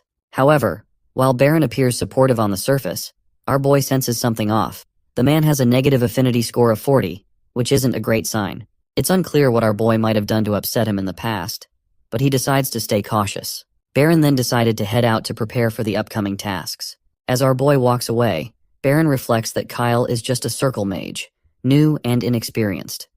Baron decides to keep an eye on him, assessing his skills and ensuring his safety. After all, what trouble could a recently bedridden kid possibly cause? After a while, we see these little goblins are being taken down by our boy's magical prowess. The soldiers standing on the sidelines can't help but praise our boy for his impressive skills. As he takes down goblins left and right, his affinity continues to rise.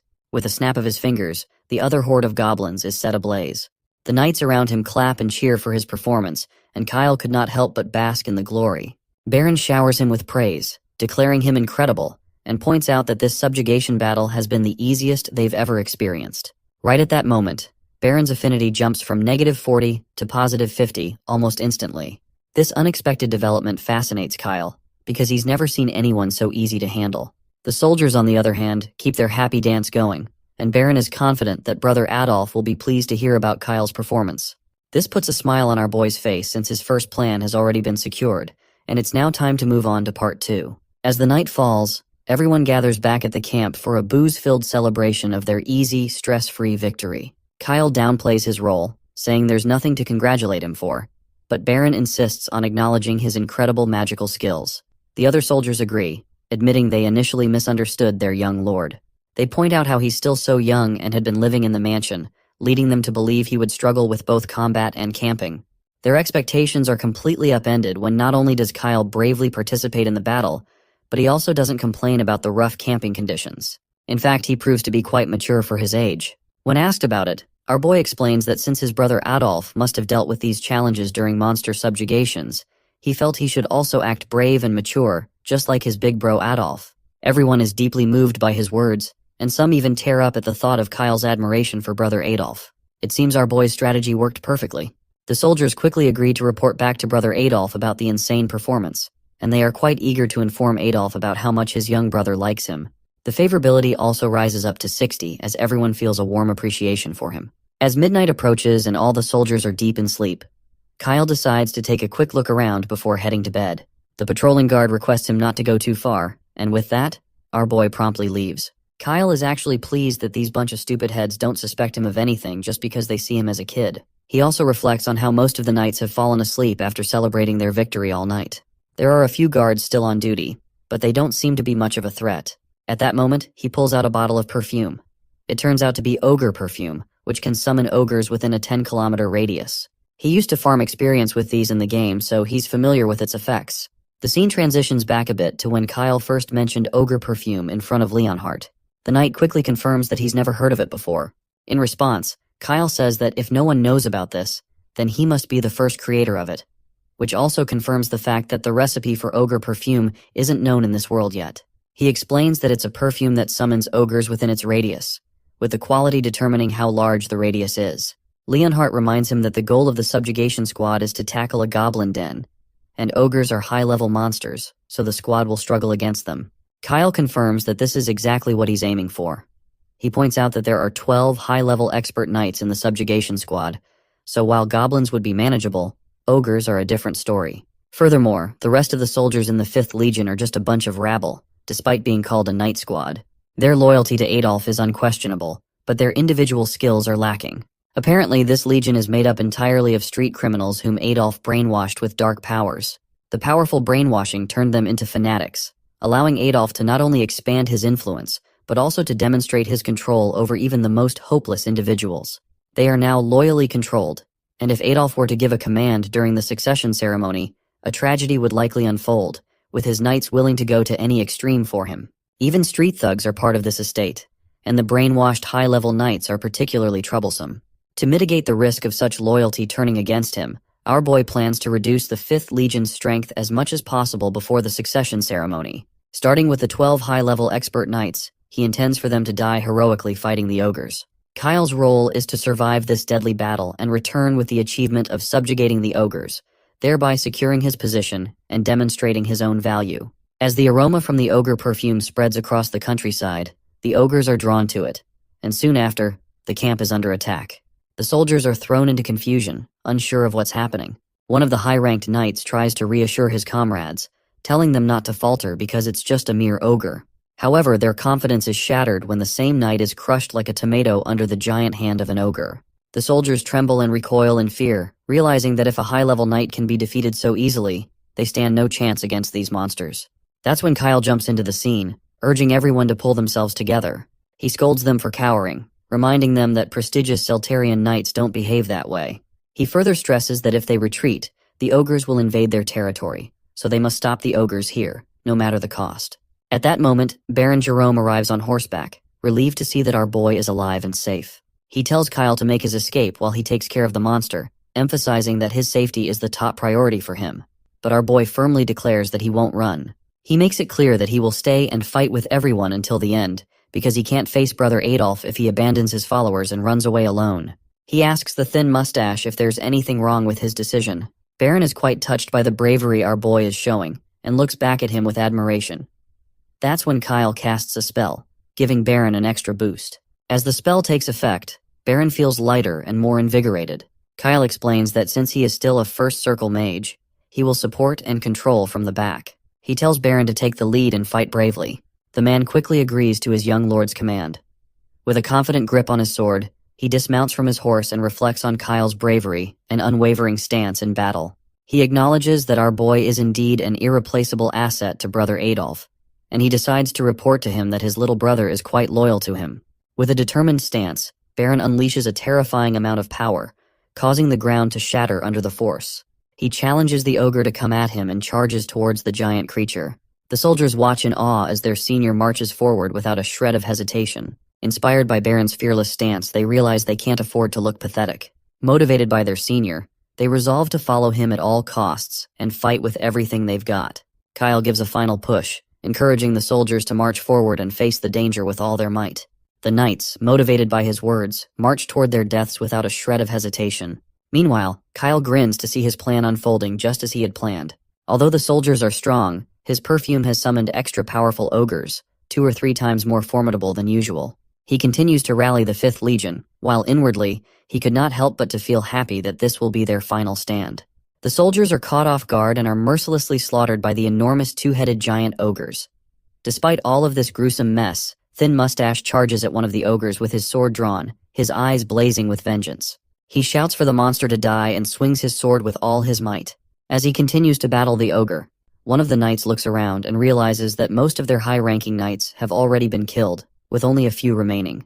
The soldier begins to shiver with terror, wondering if he can even make it out alive, as the enemy proves to be far too powerful to contend with. Meanwhile, Kyle continues to smile, seeing this as his only chance to thin out his brother's knights. Initially, there were about 12 high-ranking knights, but now only 3 remain, including Thin Mustache Baron. Baron also has been pushed to his limits, and is uncertain whether they can achieve victory. He contemplates using his final option, which is the power of darkness. Before unleashing this terrifying power, he recalls Brother Adolf's warning. Adolf had told him that the power of darkness would make him stronger and allow him to sense a power, unlike anything he had felt before. Fully unleashing it would come at a cost. He would be unable to revert to his old self, transforming into a frenzied beast and losing his humanity. Therefore, Adolf advised him not to release this power recklessly. Thin Mustache wrestles with the decision, knowing that using this power could be a last resort in their desperate situation. Despite the danger, he decides to unleash his dark power. He knows that while he might be able to defeat the twin-headed ogre, he won't be able to contain his rage, and losing control is still better than dying like a lamb. However, just as he prepares to unleash his power, a bolt of lightning descends from the sky, striking the beast and stunning it entirely. It turns out that the lightning was from Kyle. He instructs Thin Mustache to penetrate the enemy lines while he provides backup from the shore. Thin Mustache brims with admiration for our boy. He quickly agrees with the plan, while he feels reassured that he finally does not have to resort to using his dark powers. Kyle then casts a spell known as Mind Cleansing, which rapidly heals everyone within its range. Thin Mustache is both shocked and surprised by the effect, as they feel invigorated and their minds are cleared. This rejuvenates their resolve, reminding them that they are the 5th Legion under Adolf's command. Energized and focused, they recommence fighting the twin-headed ogre with renewed determination. One of the elite knights strikes the monster right on its overgrown head, but the ogre sends him flying with a single slap, and with this one down, only 2 elite knights remain. The monster turns around, grabs the remaining knight, and smashes him against a tree with such force that nothing remains but a splatter of blood.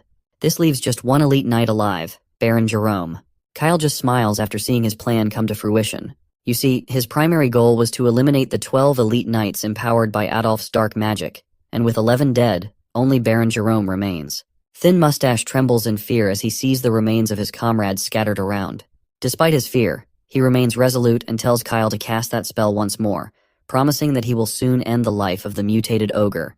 Kyle, on the other hand, just flashes his trademark smile, and he finally casts the spell, Ensnare, and these hand-like appendages pop out of nowhere to grab the knight from all sides, rendering him unable to move. The knight is completely bewildered by his inability to move. Kyle calmly tells him to keep his eyes forward because the ogre is right in front of him. That is when the orc begins grinning at the sight of its prey immobilized, raises its hand and crushes Thin Mustache with a brutal swipe, leaving the other soldiers in shock and dismay. They are at a loss now that their senior is dead. The ogre then turns its attention toward the remaining soldiers. But before it can act, a storm of fire hits the monster, burning it alive and leaving the soldiers in absolute awe. The ogre slumps to the ground, defeated and scorched. Kyle descends from the hill and lands directly above the roasted body of the ogre. With precision, he pulls out a crystal from the monster's body, which appears to be part of an elite unit. With his plan officially played out as intended, he decides to wrap up his charade. He announces to everyone that the mutant ogre has been vanquished, and he gives credits to Baron's sacrifice, which gave Kyle the opportunity to strike and defeat the monster. He also praises the 12 valiant knights who fought selflessly. As the sun rises, Kyle concludes his speech, saying they have finally succeeded and lived to see another day. At first, everyone is wide-eyed and unsure how to react, but soon they begin to beam with happiness at their hard-earned victory. They celebrate with their hands raised in the air, reveling in the triumph. As the party starts their journey back to the mansion, our boy reflects on the noteworthy success of the subjugation. The extermination of the mutated 2-headed ogre, along with the original goal of annihilating the goblin tribe, is a significant achievement. However, it came at a heavy cost, and the sacrifices were not small. Once they finally reach the mansion, Brother Adolf is shocked and quickly asks if Baron Jerome is actually dead. Kyle somberly responds that Baron fought the mutated ogre to the death, and without his fierce battle, no one, including Kyle himself, would have survived. Devastated by the news, Adolf pulls back the curtains covering the dead body of his most loyal subordinate. He is indeed shocked to see that Baron Jerome is dead, but what troubles him even more is that it appears Baron had not tapped into the power of darkness. The loss of Baron Jerome and the high-level expert knights is a painful blow to Adolf, and it drives him into a furious rage, though he doesn't voice his anger directly. Instead, he pretends to be concerned and expresses relief that his little brother is still alive. He acknowledges that Kyle's victory over the mutated ogre is commendable and says he will inform their father and ensure he is properly rewarded for his achievements. The junior brother responds with a broad smile and thanks Adolf for his words. As they finally begin to enter the mansion, Kyle smirks to himself, wondering if he has truly succeeded in deceiving his big brother. Night falls, and we find our boy hanging out with his knight and maid, looking pretty pleased with himself. He's narrating how he managed to kill 2 birds with 1 stone. He weakened the 5th Legion's strength and gained Brother Adolf's favor. Plus, he snagged the core of the mutated ogre, which will be super useful for treating Hernimum. Well, come to think of it, it's more like hitting 3 birds with 1 stone. Anyway, Leonhardt is relieved that he made it back safely, but he notes it was pretty dangerous. Kyle just shrugs it off, saying that one mutated ogre was no big deal for him, and he is sure that he could have handled it without breaking a sweat. He simply wanted to pretend to be weaker to show everyone that he is just a harmless kid. Leonhardt then asks if he plans to stick with Brother Adolf's camp, and what his plans are for Lord Abel. Kyle just smiles in response and tells him to wait and watch, confident that Brother Abel will come looking for him on his own. A few days later, the major members of the Saltarian family gather in the conference room to review the results of the subjugation and decide how to distribute the spoils. During the discussion, the Marquis mentions he wants to talk about Kyle's role in the ogre's defeat and opens the floor for any objections. There's a murmur of surprise and disbelief among the family members, who find it hard to believe that Kyle was even involved in defeating the monster at all. On the other hand, Adolf sits with a smug smile, already plotting to keep Kyle firmly on his side. One of the members in the conference room finally raises their hand, pointing out that Kyle's supposed significant role in the hunting party sounds like a bit of a stretch. This critic is Baron Hemmington, a rather portly figure known for his bluntness. The Marquis asks for clarification, and Baron Hemmington responds that while it's well known how much the Marquis adores his youngest son and often praises him, the reality is that Kyle is just a first-circle magician, essentially an apprentice new to magic. Considering the trouble our boy has caused in the past, Hemmington argues that merely participating in the subjugation and returning safely doesn't warrant credit for the monster's defeat. It's hard to believe that someone could mature so quickly overnight and play such a pivotal role. He also goes on to highlight that Kyle has always been a troublesome child up until now. The other family members seem to nod along, clearly worried about what kind of mischief Kyle might be cooking up now. Kyle, meanwhile, is somewhat fascinated by the fact that these loudmouths have no qualms about speaking ill of him right in his presence. It seems the original Kyle is living up to his reputation as a troublesome kid, which isn't too surprising. At that moment, Kyle himself decides to speak up. He addresses the Baron directly, pointing out that he was present when the mutated ogres were rampaging, and simply surviving and witnessing such an event is an achievement in itself. He urges the Baron to reconsider his opinion, emphasizing that only someone who has faced a monster like that firsthand can truly understand the true terror. He further challenges the fatty by asking if he thinks dealing with such a threat is as easy as it sounds. Of course, Baron Hemmington is visibly startled by our boy's challenging tone. As he stumbles for a response, Lord Abel also speaks up. He points out that even regular ogres are tough to deal with, even for several high-level expert knights. Considering the ogre Kyle faced was a two-headed one, twice as strong as a regular ogre, the fact that Kyle returned alive is indeed nothing short of a miracle. Our boy feels a bit bewildered to see his oldest brother defending him, which is a rare show of support. On the other hand, Baron Hemmington tries to counter by arguing that Kyle's survival was due to the knights risking their lives to protect him. He emphasizes that all 12 high-level expert knights died, which clearly suggests that Kyle's survival was more a matter of luck and the sacrifices of others, rather than his own prowess. Lord Abel speaks up again, and stresses the fact that the blow that killed the mutated ogre was delivered by Kyle's spell, as confirmed by the surviving knights. He acknowledges that while Kyle may have been a troublemaker during his childhood, he still made significant contributions in this subjugation, and is now focused on studying magic diligently. Abel argues that it would be fair for Baron Hemmington to set aside his prejudice and recognize Kyle's achievements. The fatty tries to argue further, but Adolf cuts him off with a raised voice, asking if he really believes he has the right to bring up Kyle's past misdeeds and criticize a direct descendant of the Saltarians over baseless claims. Adolf then questions if he is trying to overstep his authority. This causes Hemmington to shrink back in fear, quickly denying any such intention. Meanwhile, Kyle, the man of the hour, is utterly bewildered by what's happening. Both of his brothers are actually defending him. Adolf finally calms down, clears his throat, and turns to their father, declaring that his vote is in Kyle's favor. He fully recognizes his little brother's achievements and insists they must be acknowledged. He reminds his father that the 5th Legion is directly under his command, and all of the boys testified that his young brother fought bravely. With both Abel and Adolf in agreement, their father delivers the final verdict. If both brothers agree, there are no objections to acknowledging Kyle's contribution. Marquis declares that from now on, Kyle is officially free to come and go from the main residence, and he may even leave the estate. Our boy lights up with happiness at hearing his father's verdict. However, his father goes on to say that the spoils recovered from the mutated ogre will be distributed based on merit, and that Kyle will not receive any of them. This catches our boy off guard, as he wasn't expecting to be cut out like that. With those final words, his father adjourns the meeting, and everyone is allowed to leave. But Kyle stands there, completely bewildered by the last part of his father's verdict. He has no idea why, despite being acknowledged for his contributions, he isn't getting any spoils. Before his father leaves, Kyle quickly calls out to him, trying to charm him with his innocent expression, and asks if he's really not going to get any spoils after all his hard work. That is when his father leans closer to his son's ear and whispers about the ogre core that Kyle already swiped. As soon as his father's whispered words sink in, Kyle's breath catches in his throat. He quickly responds, saying he doesn't need the spoils anyway, and that just having his house arrest lifted is more than enough for him. Then from behind, Adolf calls out to him. When Kyle turns around, his big brother reminds him that he kept his promise of informing their father about his achievements, adding that he did it all out of love for his little brother. Kyle, however, can see through the flattery, knowing exactly where Adolf's words are coming from. Meanwhile, Abel is also standing off in the distance, quietly reflecting on how much Kyle has changed in just a few days. He is definitely looking forward to meeting his little brother alone. It seems our boy's prediction has come true after all. In the next scene, we see Abel and Kyle catching up. Right off the bat, Abel drops a bombshell of a news, claiming that he doesn't actually have any serious skills, and this is the first time he's ever mentioned it to anyone, not even their father knows. Kyle just goes along with the conversation, but in his head, he's thinking, why is my brother suddenly dropping secret bombs like this?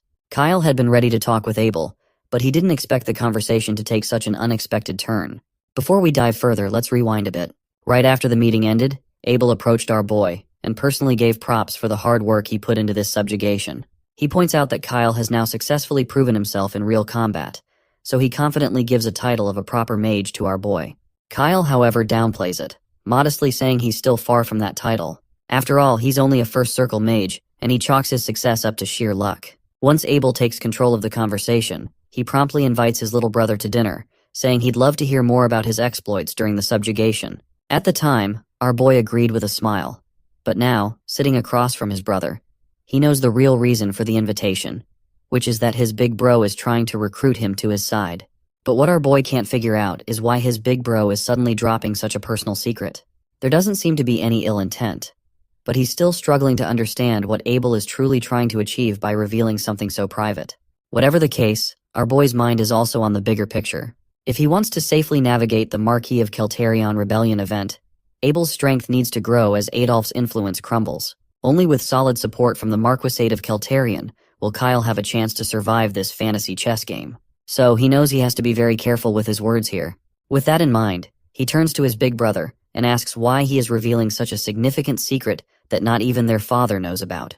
Abel responds by asking if his little brother isn't interested in hearing the full story first. Our boy admits that he would love to hear what his senior has to say, but after learning such a big secret, he's unsure how to react and what Abel truly thinks of him. The senior quickly picks up on Kyle's concern and directly asks if he is worried that there might be ulterior motives behind revealing such crucial information. Kyle sheepishly smiles and kind of agrees to what his brother said. He further admits that he simply can't win against his big brother in the games of wits, so he decides to be straightforward. He makes it clear that while he is currently aligned with Adolf, he doesn't truly support him. However, this doesn't mean he plans to join Abel's side either. The scene then transitions to the practice grounds of the mansion, where we find Adolf venting his frustrations on the training dummies, clearly agitated. One of the maids stands nearby, watching him with a mix of concern and apprehension. His frustration apparently becomes evident as he expresses his irritation that his eldest brother visited Kyle's residence. The maid further confirms this, and adds that there were guards stationed outside, so she was unable to overhear their conversation. Adolf states that he already knows why Abel wanted to meet Kyle and what they discussed. He makes it abundantly clear that he was the first to set his sights on our boy, and is not going to lose him to Abel easily. He then instructs the maid to poison Kyle's food if he ever shows any signs of considering joining Abel, emphasizing that this is precisely why she was stationed there. The lady looks anxious and scared by these stern orders, but reluctantly agrees to carry out the task. The scene shifts back to Kyle and Abel's meeting. When the senior asks him why he isn't interested in joining his side, our boy hesitates to respond. Well, we all just saw what Adolf is plotting against our boy if he joins Abel's side, so it's no surprise that he does not want to join. But he does not say anything to Abel regarding this. Instead, he surprises him by saying Abel is a kind person. Well, this unexpected response catches the senior off guard, while our boy keeps saying how kind his eldest brother is. Apparently, Kyle's words are genuine, especially considering his system shows that Abel's affection level toward him is 0. This is actually a positive sign, given that most people have negative scores in affection toward our boy. Abel, on the other hand, admits he's glad to hear such kind words. However, he also feels regretful for not paying attention to his younger brother and only coming around when he needed something. Kyle reassures him in response, saying he shouldn't feel guilty. He acknowledges his own bratty behavior in the past and admits he also dislikes his former self. He is just glad that his senior brother didn't just bury him for being a brat, and he's thankful for that. Abel bursts into hearty laughter when he hears the funny remark from his junior. He jokes that if he had known his little brother was so smart and perceptive, he would have met him sooner. Then Abel gets serious and tells Kyle that whatever Adolf has promised him, Abel can offer the same, and even better. He asks him if there's any chance for reconsideration. Our boy finally speaks up, saying that if he joins Adolf, he's sure Abel wouldn't hold a grudge.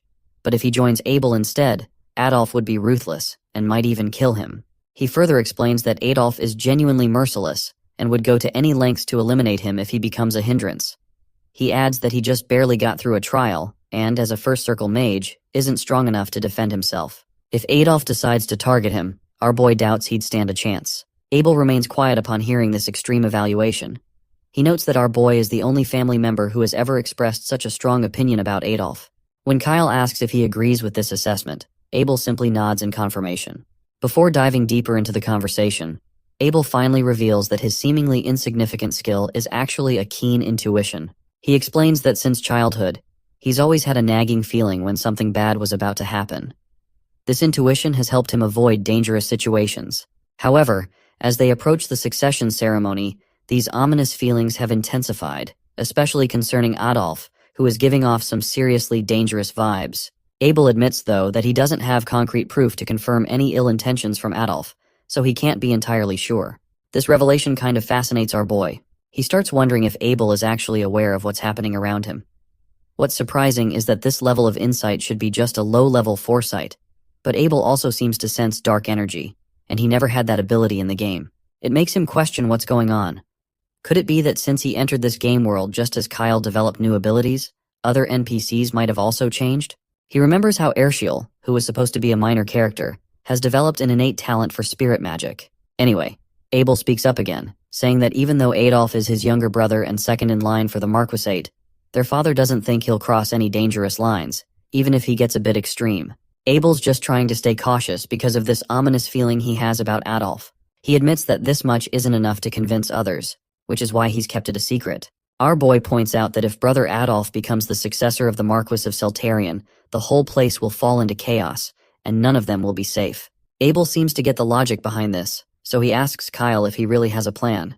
Our boy finally reveals that he's going to pretend to be on Adolf's side for now, keep an eye on his movements, and act like a loyal follower to make him drop his guard. Then, he'll take his chance. Abel then highlights that this does not look as simple as it sounds. Kyle explains that's exactly why he needs help, and asks his senior brother if he'd be willing to support him. Abel is momentarily surprised but quickly recovers, and chuckles while saying how he can refuse his adorable little brother's request like that. He agrees to support Kyle from the shadows. With that settled, our guy says he has one favor to ask. But before we can hear about that favor, the scene transitions to give us a look at the mansion. A few days have passed since the conversation with his brother. Inside Kyle's room, we see a pile of platinum coins. Leonhardt gasps in shock as he claims that just one of these coins is worth several times his monthly salary. He asks Kyle how he managed to get so much money. Our boy cheekily replies that he stole it from his older brother. The knight is shocked and asks if he stole it from Abel. Kyle responds positively, and the scene flashes back to the past. There, we see Kyle asking his brother for a large sum of money. Abel, without hesitation, asks how much he needs and promises to prepare the money right away, saying it's just a little gift for his younger brother, so he does not need to pay for it. In the present, our boy happily reveals that he had no idea his older brother was so generous. Amid all this, Leonhardt also notices a shining ball in the pile of coins and curiously asks his master about it. Kyle explains that it's a personal communication orb that his brother gave him so they can stay in touch. The knight finds this absurd, and points out that these orbs are so expensive, he could easily buy a mansion with a garden for the same amount. Kyle acknowledges the high value of these items, but corrects his knight that the orb is a simplified version, as it can only be used for direct communication with him. The knight then looks at Kyle, seeing the happiness on his face, and figures that his talks with Lord Abel must have gone well. Kyle confirms that they did go well and that his older brother is truly a good person. He then offers the money to Leonhardt, saying he can keep it as he'll need it sooner. Leonhardt asks what he plans to use all this money for, since they've finished renovating the workshop and recently bought magic and spirit stones, so they shouldn't need more money for a while. Kyle mentions he plans to make more money with this sum, and that it's just his investment capital. In the next scene, we get a vibrant panel showing Ursiel performing spirit magic. As she chants her spell, Padaki begins to glow like a bright sun in the sky, leaving Ursiel bewildered by this unexpected outcome. She had originally intended for her staff to glow, but instead, Padaki responded to her chant. While Padaki snuggles up on Kyle's head, the girl shouts at her to stop climbing onto his head. But our boy reassures her that it's totally fine, and even jokes that it's like having a headlamp. Leonhardt, ever the simplest guy, just facepalms in frustration and quickly asks what they're doing in the dungeon right now. Well, this is kind of a good question, and I also want to know what exactly they are doing here. But our boy remains vague when asked about their activities, simply stating they're in a dungeon because it's a dungeon. Leonhardt, clearly annoyed, demands a clearer answer. He reminds Kyle that they had left the mansion with the intention of visiting the neighboring territory of Enpalum, so he wants to know why they're now in a dungeon. Kyle continues to be evasive, explaining that there's a dungeon on the way to Enpalum, and since they were passing by, they decided to take a quick look. Once again, Leonhardt is frustrated with his master's vague response. He decides to give up on asking and simply states that they should get out of the dungeon since it's not a place to stay for long. Kyle counters, saying that their exploration of the dungeon is just beginning. Leonhardt stubbornly reminds him that it's dangerous. He points out that as they've progressed deeper into the cave, the number of monsters has steadily decreased. This likely means a boss monster resides further inside, as low and mid-level monsters tend to avoid boss territories. Leonhardt reveals that he's managed to handle things up to now, but he's unsure what challenges they might face if they continue. He insists they should turn back while they still can. That's when Kyle makes it clear that they are not turning back because the boss is exactly what they're after. Leonhardt is shocked by his master's revelation and asks if leaving the house under the pretense of going to Enpalum was all just a cover. Kyle responds that it wasn't entirely incorrect, as they do have business in Enpalum. However, he explains that he happened to know there was a dungeon on the way. If he had mentioned from the start that they were going to explore the dungeon, they wouldn't have been able to leave the house alone. Twice as many guards would have followed them. He is sure that his second brother's spies and his older brother's guards would have accompanied him as well, which is not a good thing at all. It would have been impossible to explore the dungeon with such a crowd, and if a fight had broken out among them, everyone would have been caught in the middle. Additionally, there are issues with Ursiel. Since Ursiel is training in spirit magic, which Kyle wants to keep secret, he has only informed his father and doesn't want his brothers to know just yet. Therefore, bringing Padaki out in front of people would be problematic. He then addresses the elephant in the room, revealing that the biggest issue is sharing the loot if they bring more people. But Leonhardt points out that with just the three of them, it's quite reckless. He acknowledges that he might be an upper-ranked expert knight, but Ursiel has only just begun learning spirit magic.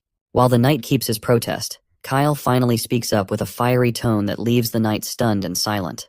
Kyle reminds him that just because he acted weak back in the mansion, it doesn't mean he should take it at face value. The power of his magic, which has overcome her Mamu, is drastically different from regular magic, and Leonhardt himself is a witness to that. With that in mind, Kyle asks him if he still has any hesitation. He emphasizes that they have a solid team, Leonhardt as their tank, Ursiel as the healer, and himself as the DPS. With everything they need in place, our boy sees no reason why they shouldn't explore the dungeon. For one last time, he tells his knight to stop underestimating his master and show some faith and trust. He then challenges Leonhardt by asking if he still has doubts, to whom he would choose to be loyal, his father or Kyle. Before Leonhardt can respond, Kyle makes it clear that he doesn't need a knight who serves two masters. He wants a knight who serves him alone. This puts Leonhardt in quite a dilemma, and he hesitates to answer. Well, our boy understands the hesitation comes from the fact that Leonhardt is only here as per the Marquis's orders to guard his son. No matter how loyally he serves Kyle, his true master is the Marquis. Our boy has realized that simply showing sentiment won't be enough to secure Leonhardt's loyalty, and forcing him would only backfire severely. The fact that Leonhardt hesitates reassures Kyle that the knight at least acknowledges him as a master worth considering. With that settled, they continue their journey deeper into the dungeon. Leonhardt, with renewed conviction, swears to be the impenetrable shield of Versina. As they step confidently into the main boss chamber, they find the massive creature sitting quietly. The room is revealed to be the Minotaur's secret sanctuary, the name of the dungeon itself. Kyle notices the Minotaur is much larger than he expected, especially since, in Fantasy Defense, this dungeon was known as a beginner farming spot. It had no traps, a short path, few mobs, and most importantly, the rewards were incredibly generous compared to its difficulty. This is exactly why he kept the party small, because he isn't about to share such treasure with anyone else. Leonhardt then reveals that the Minotaur is said to be 3 times stronger than an ogre. Kyle agrees, pointing out that while the Minotaur doesn't use magic, it has incredible strength. If Leonhardt tries to block its giant hammer without sword energy, his bones could easily shatter. Kyle instructs him to take the front line, draw the Minotaur's aggro, and block its hammer attacks. He promises to cast a shield spell to boost Leonhardt's defenses. With the added shield and sword energy, Leonhardt should be able to withstand the heavy attacks. However, Kyle warns that there's one attack to be especially cautious of. When the Minotaur becomes enraged and charges like a bull, it initiates a whirlwind attack. Kyle advises Leonhardt to dodge this attack entirely, because even the strongest shield won't hold up against it. He suggests luring the Minotaur to the outskirts while dodging its attacks as much as possible. Once the Minotaur's whirlwind attack stops, the monster will be exhausted and dazed, and that's when Leonhardt should unleash his attack. Leonhardt acknowledges the instructions, and Kyle turns to Ursula. He tells her to cast buffs on him and Leonhardt before the battle starts. Since this is her first real fight, he suggests that if she gets scared, she should hide behind a rock. However, Ursula confidently replies that she's not scared. But the real issue is that she hasn't fully mastered spirit magic. Despite that, she is determined to support Kyle and show the results of her training. Kyle is quite impressed by her resolve, and agrees to let her join the battlefield but warns her not to overdo it. He advises her to always maintain a safe distance and retreat if she feels like the situation is getting too dangerous. He further explains to her that as the party's healer and buffer, her most important role is not protecting him, but ensuring her own safety. He reminds her that as long as she stays safe, they will have plenty of chances to succeed. In essence, she holds both his and Leonhardt's lives in her hands. Ursula is quite moved to realize how our boy is putting so much faith in her, which makes her blush as she promises to carry out her tasks. Leonhardt, on the other hand, stands quietly and could not help but to notice how much Kyle knows. From the location of this hidden dungeon to the importance of a healer and the specific strategies to defeat the Minotaur, these are things one only learns through actual experience. Leonhardt can't resist asking Kyle directly how he seems so knowledgeable about dungeon raids despite this being his first time entering one. Kyle is caught off guard by his knight's question and struggles to come up with a convincing response. He mentally curses himself for acting like he knows too much, forgetting that he's supposed to be a 13-year-old kid. He realizes that, despite any magical genius he might have, it would be unusual for someone his age to have such extensive knowledge about dungeon raids. Eventually, he comes up with an excuse, claiming he learned some basic tips during the goblin hunt when dealing with the ogre. Leonhardt finds this explanation hard to believe, questioning how Kyle could have learned about the Minotaur's traits and attack patterns from knights who were struggling with ogres. Well, it seems like our boy is not getting anywhere with his lame responses. He's unsure why his knight is pressing so many questions and fears that Leonhardt might be close to discovering that he's not the real Kyle. He imagines a nightmare scenario where Leonhardt stands up in front of everyone and announces that this is not Kyle, but an imposter. Chaos erupts, and our boy can practically hear the crowd cheering as they pummel him with everything they've got. Then he pictures himself all tied up in front of his senior brothers, who are convinced that this brat must be possessed by a demon. They've been suspicious from the start, especially since he's changed so much in just a few days. The idea of being burned alive sends shivers down his spine, so he quickly blurts out that he read about it in a book. The knight still looks unsure and is trying to piece it all together, but Kyle tries to convince him that it's true, mentioning that he spent a lot of time in the library and, oh yeah, he might have secretly read some strategy books too. The knight is totally baffled, but then his expression shifts. He starts to admire his master again, saying that it all makes sense now. He points out how Kyle's been hitting the library often lately, studying like a man on a mission. He's impressed that his master didn't just learn magic, but also got the hang of monster strategies. Leonhardt is feeling incredibly proud watching his master grow. He's practically buzzing with excitement to report back to the Marquis, sure that he'll be thrilled with his youngest son's progress. Meanwhile, as they chat, Kyle notices his affinity with Leonhardt rising. Whatever the case, it's a small but significant victory for him. After all, he was just about to get screwed, and barely saved himself from getting killed. Later on, we see Ursula in action. She casts a healing spell, and tiny spirits rush to Kyle, instantly beginning their work. Her magic boosts his health and defense by 30%, enhances both his mana and sword energy, and restores lost health while providing automatic healing over time. Our boy can't help but compliment Ursula on how much her spirit magic has improved. It's clear she's gotten a lot better since she first learned it. With that, the trio is finally ready to take on the Minotaur.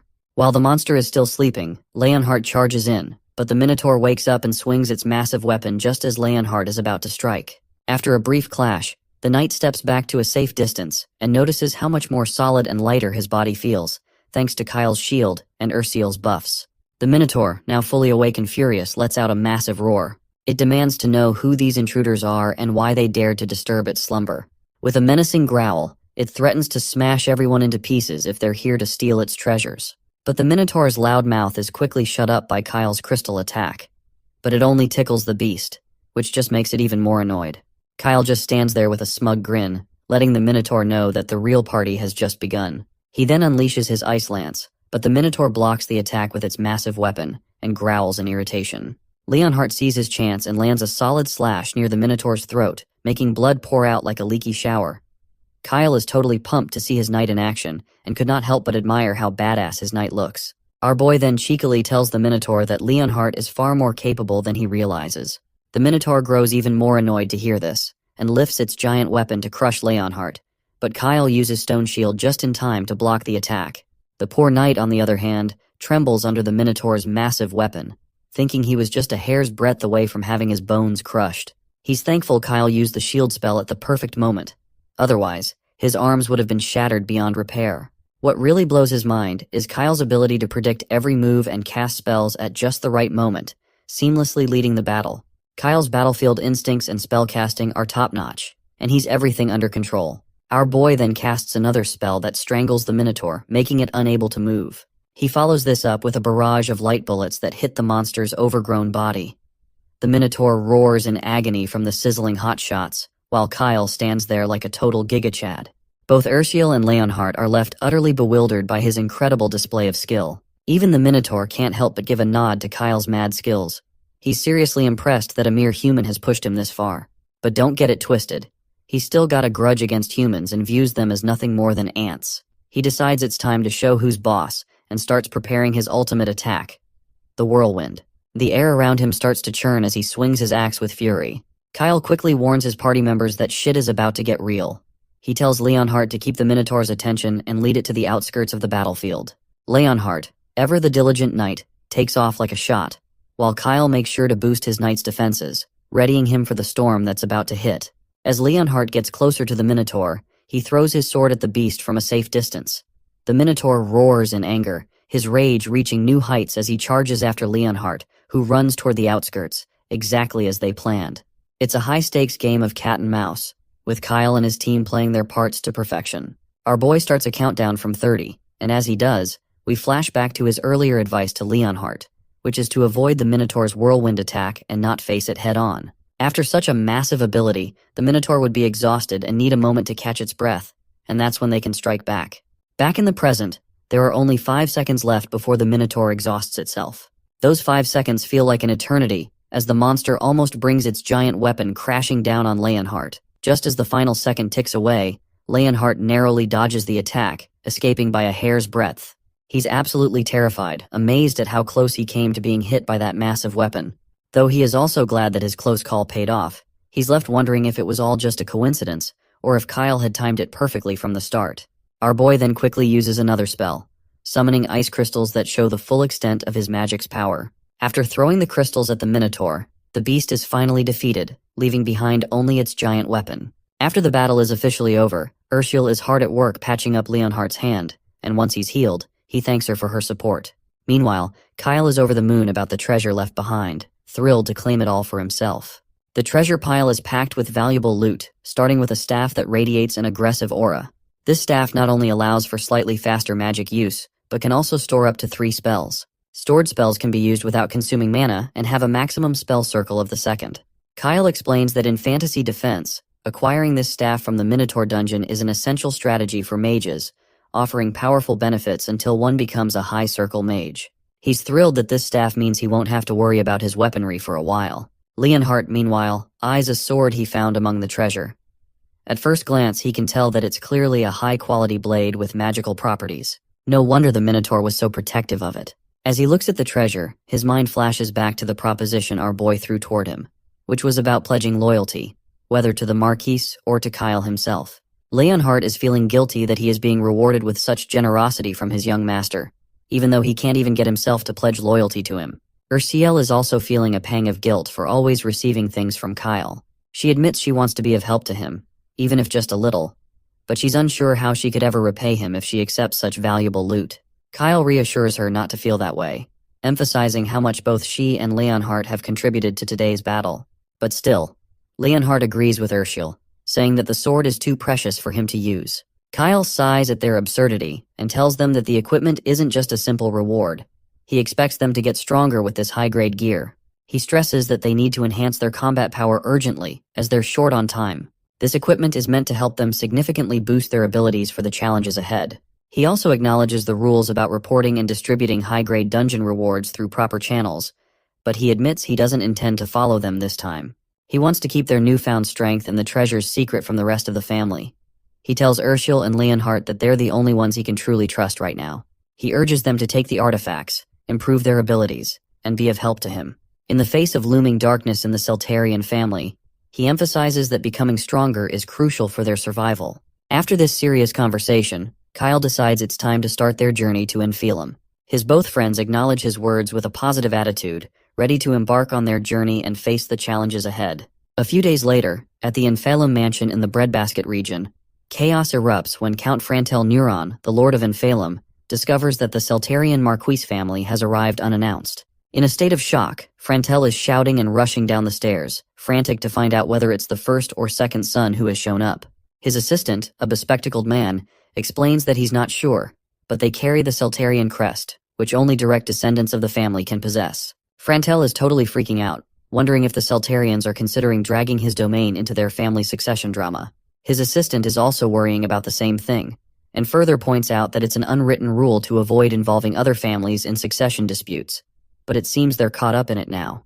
When they finally reach the guest room, Count Frantel Neuron pauses for a moment to regain his formal demeanor. He opens the door with a broad smile, ready to warmly welcome his esteemed guests from the Seltarian family. But his greeting gets caught in his throat when he sees Kyle sitting comfortably in the guest room, sipping tea and enjoying some delicacies. When Kyle sees the Lord of the mansion, he promptly greets the Lord and apologizes for the lack of advance notice. Frantel, on the other hand, exclaims in shock, asking who the hell even this boy is. But a real shocker comes to Frantel when he realizes that Kyle is the same good-for-nothing fourth son of the Seltarian family.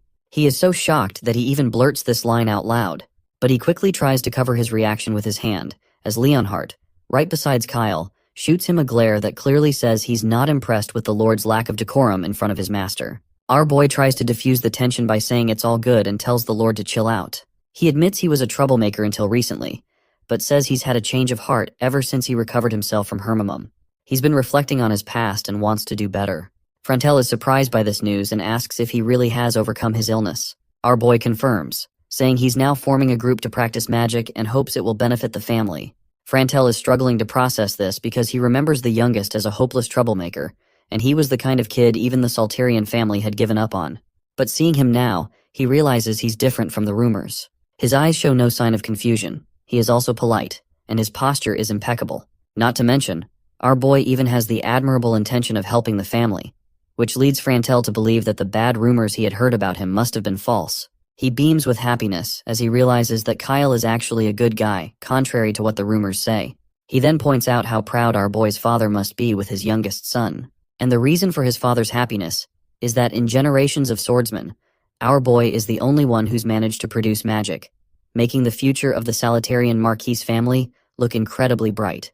With the pleasantries aside, Frantel gets back to business. He's certain that Kyle didn't come all the way to Nephilim just for a casual visit, so he asks what brings him to town. Kyle smirks at first, apologizes for the unannounced visit, and explains that the Marquise family is in a sensitive situation regarding a succession issue. He didn't want to draw attention to his movements, so he did not try to announce his arrival. The real reason for his visit is that he wants to purchase grain from Nephilim, which is the largest granary in the north. This surprises Frantel, who points out that they're already trading grain regularly with the Seltarian family, so he wonders if Kyle is looking to make an additional purchase. Our boy confirms this, explaining that the grain is for his personal use and separate from their regular arrangement. He wants it for magical research and can't go into details right now. He also mentions that this won't be a one-time deal, because he plans to continue buying regularly in the future. He's heard that Nephilim has had good harvests recently, resulting in a surplus of grain that's hard to manage. So, he wants to buy up that surplus. Kyle then snaps his fingers, and his knight steps forward, opening a box with a handful of platinum coins. Even though the number of coins is small, Frantel and his assistant are blown away. Their jaws drop as they try to wrap their heads around how this young man has such a fortune. Frantel quickly gathers himself and says that selling the old grain shouldn't be a problem, as they do have excess stock. He acknowledges that magical research is confidential, so he won't pry into his work. Kyle smiles back, glad to be working with Frantel. However, the Lord is curious and asks how a young person like our boy came by such a substantial amount of money. Transactions with unclear funding sources could lead to trouble, especially with such a young buyer. Our boy reassures him, saying that the money is a gift from his brother. When Frantel asks if he means Abel, Kyle confirms he does, saying Abel is the only person he would call his oldest brother. Of course, this only makes Frantel even happier and more inclined to trust Kyle. The fact that Abel readily gave his young brother such a substantial amount of money shows they have a close relationship. He figures that having Kyle and Abel on his side is a better deal than having a relationship with their third brother Adolf, who seems to have sinister intentions. With that in mind, he says that if Abel is vouching for Kyle, he's willing to trust him too. Once our boy secures Frantel's trust, he starts the negotiations. He offers 4 silver coins per sack instead of the 7 silver coins Frantel initially demanded. Frantel and his assistant look at our boy with their clueless faces. But Kyle continues with his negotiation. He argues that 7 silver coins for old wheat is a bit much, especially since the extra old wheat is taking up valuable storage space and incurring storage fees daily. He suggests that selling it for 4 silver coins is the best option for both parties. After a lot of back and forth, Kyle finally settles on 5 silver coins per sack. Once the negotiations are done and they get to the guest room for some rest, Kyle is over the moon. Leonhardt is also impressed by his negotiation skills and curiously asks if he learned them from books. Kyle is caught off guard by this question and sheepishly says that the library has every book he could imagine. However, the truth is, he's picked up these negotiation skills from haggling in online marketplaces. The knight then asks how he plans to make money by purchasing grain. Kyle explains that he intends to buy grain when it's cheap and sell it when demand rises to make a profit. The knight responds that the current grain supply is stable and their Dresden territory has secured reserves until next year. He further points out that it might be difficult to make a profit by putting old grain on the market. Kyle simply explains that they're preparing in advance because they don't know what might happen in the future. You see, our boy knows exactly that a great famine is coming soon. After the Salterian Marquis family's succession ceremony, unprecedented weather anomalies will lead to a severe famine, causing grain prices to skyrocket. At that point, it won't matter whether the grain is new or old. People won't be able to find food even if they have money. Kyle keeps this to himself, figuring he can't explain it to someone like the knight. However, it seems he doesn't need to explain it anyway. The knight acknowledges that everything Kyle has done so far has had a valid reason, so he trusts that this will be the same. As the knight says this, the favorability level rises to 50, which boggles his mind since it was in the negative when they first met. Later that night, Ursiel enters and explains that Count Frantel Neuron has something to discuss before dinner and asks if Kyle could spare a moment. When Kyle arrives at Count Nyron's room and knocks, he enters and says he's heard the Count wanted to see him. The Count reassures him that it's nothing serious, since he simply wanted to introduce Kyle to someone. Our boy curiously asks to whom he's being introduced to. That's when a young girl stands up and introduces herself as Frantel Nyron's daughter. As soon as our boy hears her pleasant voice and sees her, he's visibly shocked. It turns out she's Iris Nyron, and Kyle clearly wasn't expecting to see her.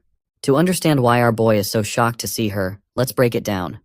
You see, Iris Nyron is not just any character. She's a total standout with her cute looks and top-tier magic talent. She's got a massive fan base in fantasy defense, especially in the early game when everyone's still leveling up. But with all the positives, there is a negative side as well, which is that she's super arrogant. Sure, she's beautiful, but she's also a bit of a tyrant, loving to step all over others and hating on anyone weak. She enjoys the luxury of being talented, but her personality was equally messy as well. Trying to get on her good side usually ends up with you broke, thanks to her gold-digging ways. As the game progresses, her shine starts to fade. With the rise of S and SSS class magicians, she finds herself abandoned by her fans. Currently, Kyle is stuck wondering if he should even recruit her to his side, especially since he's not keen on going bankrupt just to keep her happy. He pushes those thoughts aside for now and starts wondering why Count Nyron is introducing his daughter to him at this moment. The man, on the other hand, happily continues, mentioning that his daughter just turned 11 this year, so there's not much of an age gap since Kyle is 13. He's hoping they could become good friends. Then the Count adds that she's even studying magic these days. He insists he's not just saying this because he's her dad, she really does have great talent. Since Kyle is also learning magic, the Count figures they could learn from each other and have a blast together. My guy is a bit at a loss for words, especially since judging by the look on her face, it's clear she's not exactly eager to make friends, even though her dad is pushing for it. Eventually, our boy greets her, introducing himself as Kyle Seltharian, the 4th son of the Marquis of Seltharian. He's trying to be smooth, looking forward to their time together. Just as he says this, he activates his appraisal ability and quickly reads her stats. Not surprisingly, her characteristics line up perfectly with what we have heard before, and she has a whopping negative 48 favorability towards him as well. But what really catches him off guard is her talent, Mana's companion. You see, Kyle himself has mana stagnation, a broken talent he's never seen in anyone else. In the original game, Mana's companion was the top talent in the mage category, available only to the top 0.01% of SSS class mages. So he's baffled as to how Iris, an A-class mage in fantasy defense, has this talent. It's pretty clear she's gained some extra abilities, just like Abel and Ursiel. That means new possibilities have opened up for her, and Kyle can't help but wonder what that means for their dynamic. He reflects on how, despite her off-putting personality traits making her a target for avoidance during the game, if he could get his hands on an SSS-level talent, everything would change. He simply can't afford to miss this opportunity, no matter the cost. On the other hand, Iris, with her signature sass, fires back. She points out that he's the fourth and last in the Celterian family line, teasing him about how she's never heard of him before, even though she knows all about the achievements of Abel and Adolf Celterian. With a smirk, she claims she's already in the second circle while he's still stuck in the first. She wonders aloud what they should do about the power gap, acting like they're on completely different levels. Meanwhile, Kyle is doing his best to maintain a straight face, but inside, he's cursing her out. He can't help but wonder why she's like this, and wonders did she really have to be such a twisted character ever since she was a kid. Kyle calmly replies that, yes, he's a first circle mage, and it's only been 3 months since he started learning magic. When Iris hears this, her eyes widen as she realizes he's reached the first circle in such a short time. She can't help but think that he is progressing way faster than him. Twice as fast, in fact. He then explains that he only started learning magic after turning 13. Iris reminds him, with a hint of sass, that he's late to the party, saying it's common sense to start learning magic at around 10 years old, at the very least. Kyle responds positively, agreeing that he did start a bit late. But in his head, he's comparing her to a feisty kitten. Her natural aggression in her tone makes the insults almost bearable. He decides to share a bit more, telling her he suffered from a hermetic illness and has just recently recovered from it. Iris is genuinely surprised to hear that Kyle has overcome his serious illness, and she blushes a bit, saying that's actually impressive. But she quickly snaps out of it, defensively insisting that she's not admiring him for that or anything. Her father then reminds her that overcoming such an illness typically requires extraordinary magical power, or the potential to become a great knight. The fact that Kyle managed to conquer it at just 13 years old is pretty remarkable. He explains that Kyle is only going to get stronger as he continues to grow. He suggests that Iris should study with him, hoping they can learn from each other and positively influence one another. Iris, however, stays adorably stubborn. She reminds her father that our boy is still in the first circle, so she's not quite sure what she could learn from someone in a lower circle than her. Meanwhile, Kyle stands there with a smile plastered across his face, thinking about how her characteristic contempt for the weak is kicking in. She's underestimating him, assuming he's actually weaker. He thinks to himself how her personality is a bit problematic, and he figures he might need to help her fix that bad habit. Finally, he decides that Iris Neyron is the third talented person he wants by his side. To impress her a bit, he tells her not to judge a book by its cover. He steps closer and confidently says that he'll prove he's not weaker than her, and once he does, she won't be able to ignore him anymore. Iris starts blushing when she sees Kyle so confident, and she can't help but be a bit wavered by his demeanor. She then quickly asks how he plans to prove his strength. In response, Kyle invites her to a duel, saying that if he loses, he'll admit she's stronger. But before he can finish talking, she cuts him off, insisting she'll take the challenge, and adds with a smirk that if she wins, he'll have to get on his knees and lick her feet. Well, not gonna lie, this doesn't sound half bad either. Her father, however, looks utterly shocked, trying to figure out where she picked up such a bizarre kink. Iris sheepishly admits she read it in a romance novel. Her father starts shouting at her, demanding to know what kind of twisted romance novels she's reading. He quickly prohibits any more books and bans her from reading them again. As Iris's eyes start to well up from her dad's yelling, Kyle steps in and assures them that it doesn't matter what the challenge is. If he loses, he'll accept it, even if it means licking feet or toes. This only freaks her father out even more, while Kyle makes it clear that if he wins, she will have to accept him as her teacher. He also tells her to promise that she will never look down on anyone weaker or of lower status. Iris pauses for a moment but eventually agrees, cockily claiming she won't lose to someone in the first circle who just started learning magic. With that, she stomps out of the place, full of confidence, while her father claims that her personality is quite problematic.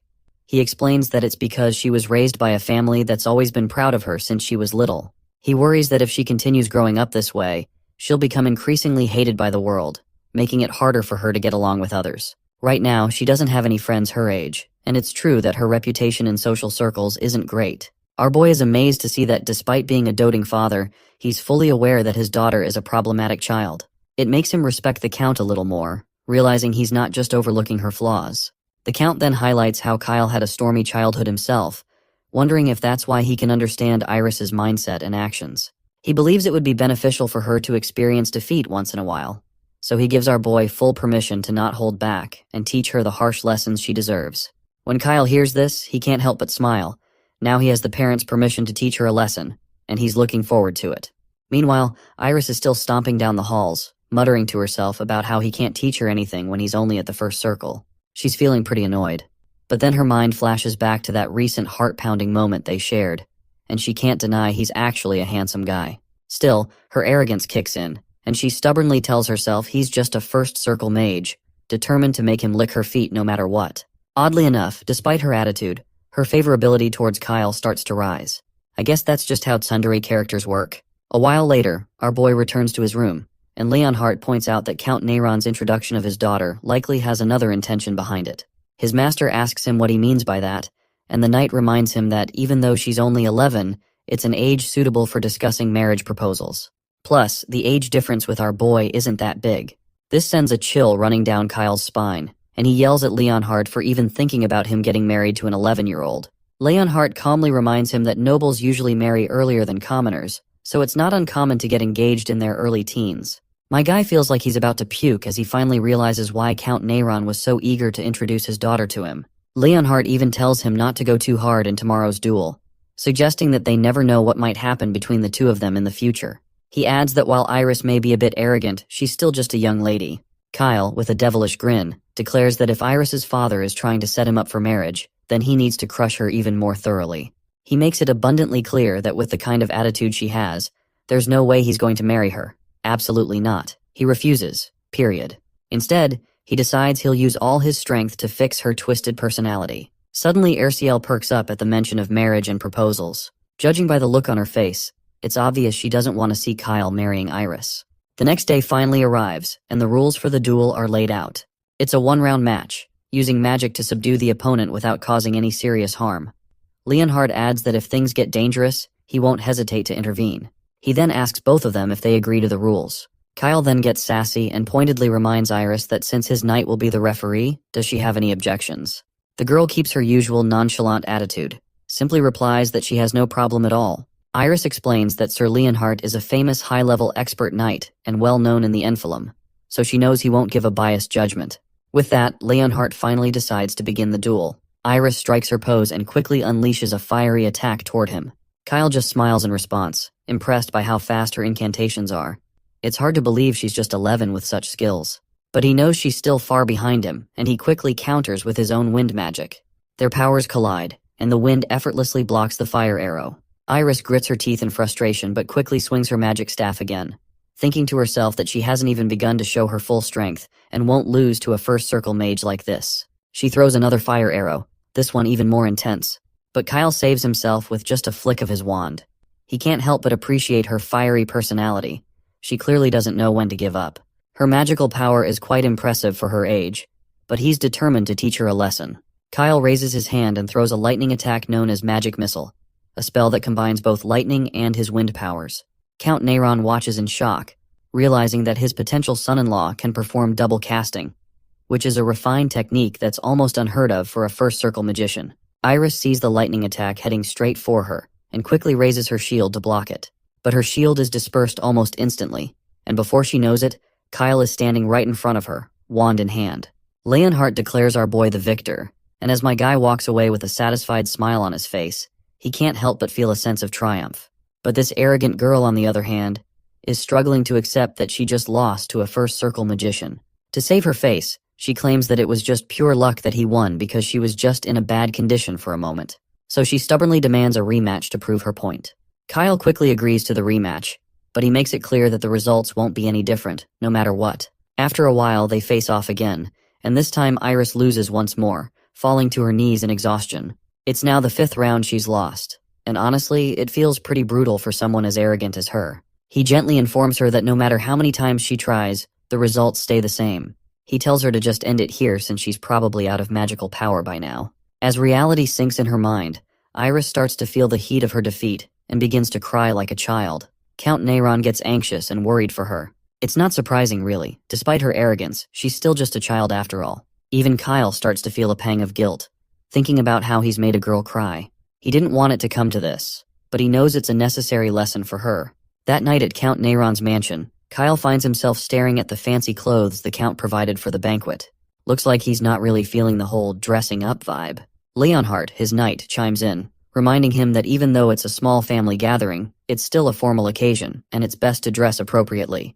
But Kyle is not sure why they even invited him to this banquet after he literally made their daughter cry. Leonhardt replies that Count Neyron said it was fine to teach her some harsh lessons. Besides, he probably expected something like this would happen. Leonhardt further points out that since our boy fairly and squarely defeated Lady Iris, Count Neyron seems even more determined to make him his son-in-law. Kyle lets out a sigh, saying Iris might hate him even more now. But his knight insists that's not the case. Judging by her expression, it's likely that Lady Iris actually likes him. Our boy finds this odd and asks if that's really true. Leonhardt just tells him to focus on getting ready for the banquet, while Erciel quickly starts helping him dress up.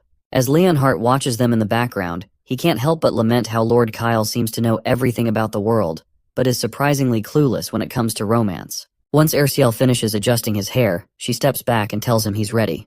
When we take a full look, my guy absolutely looks like a lady killer. Both the knight and the maid perk up, impressed by how handsome he looks. With that settled, Kyle decides it's time to head out since they're all ready.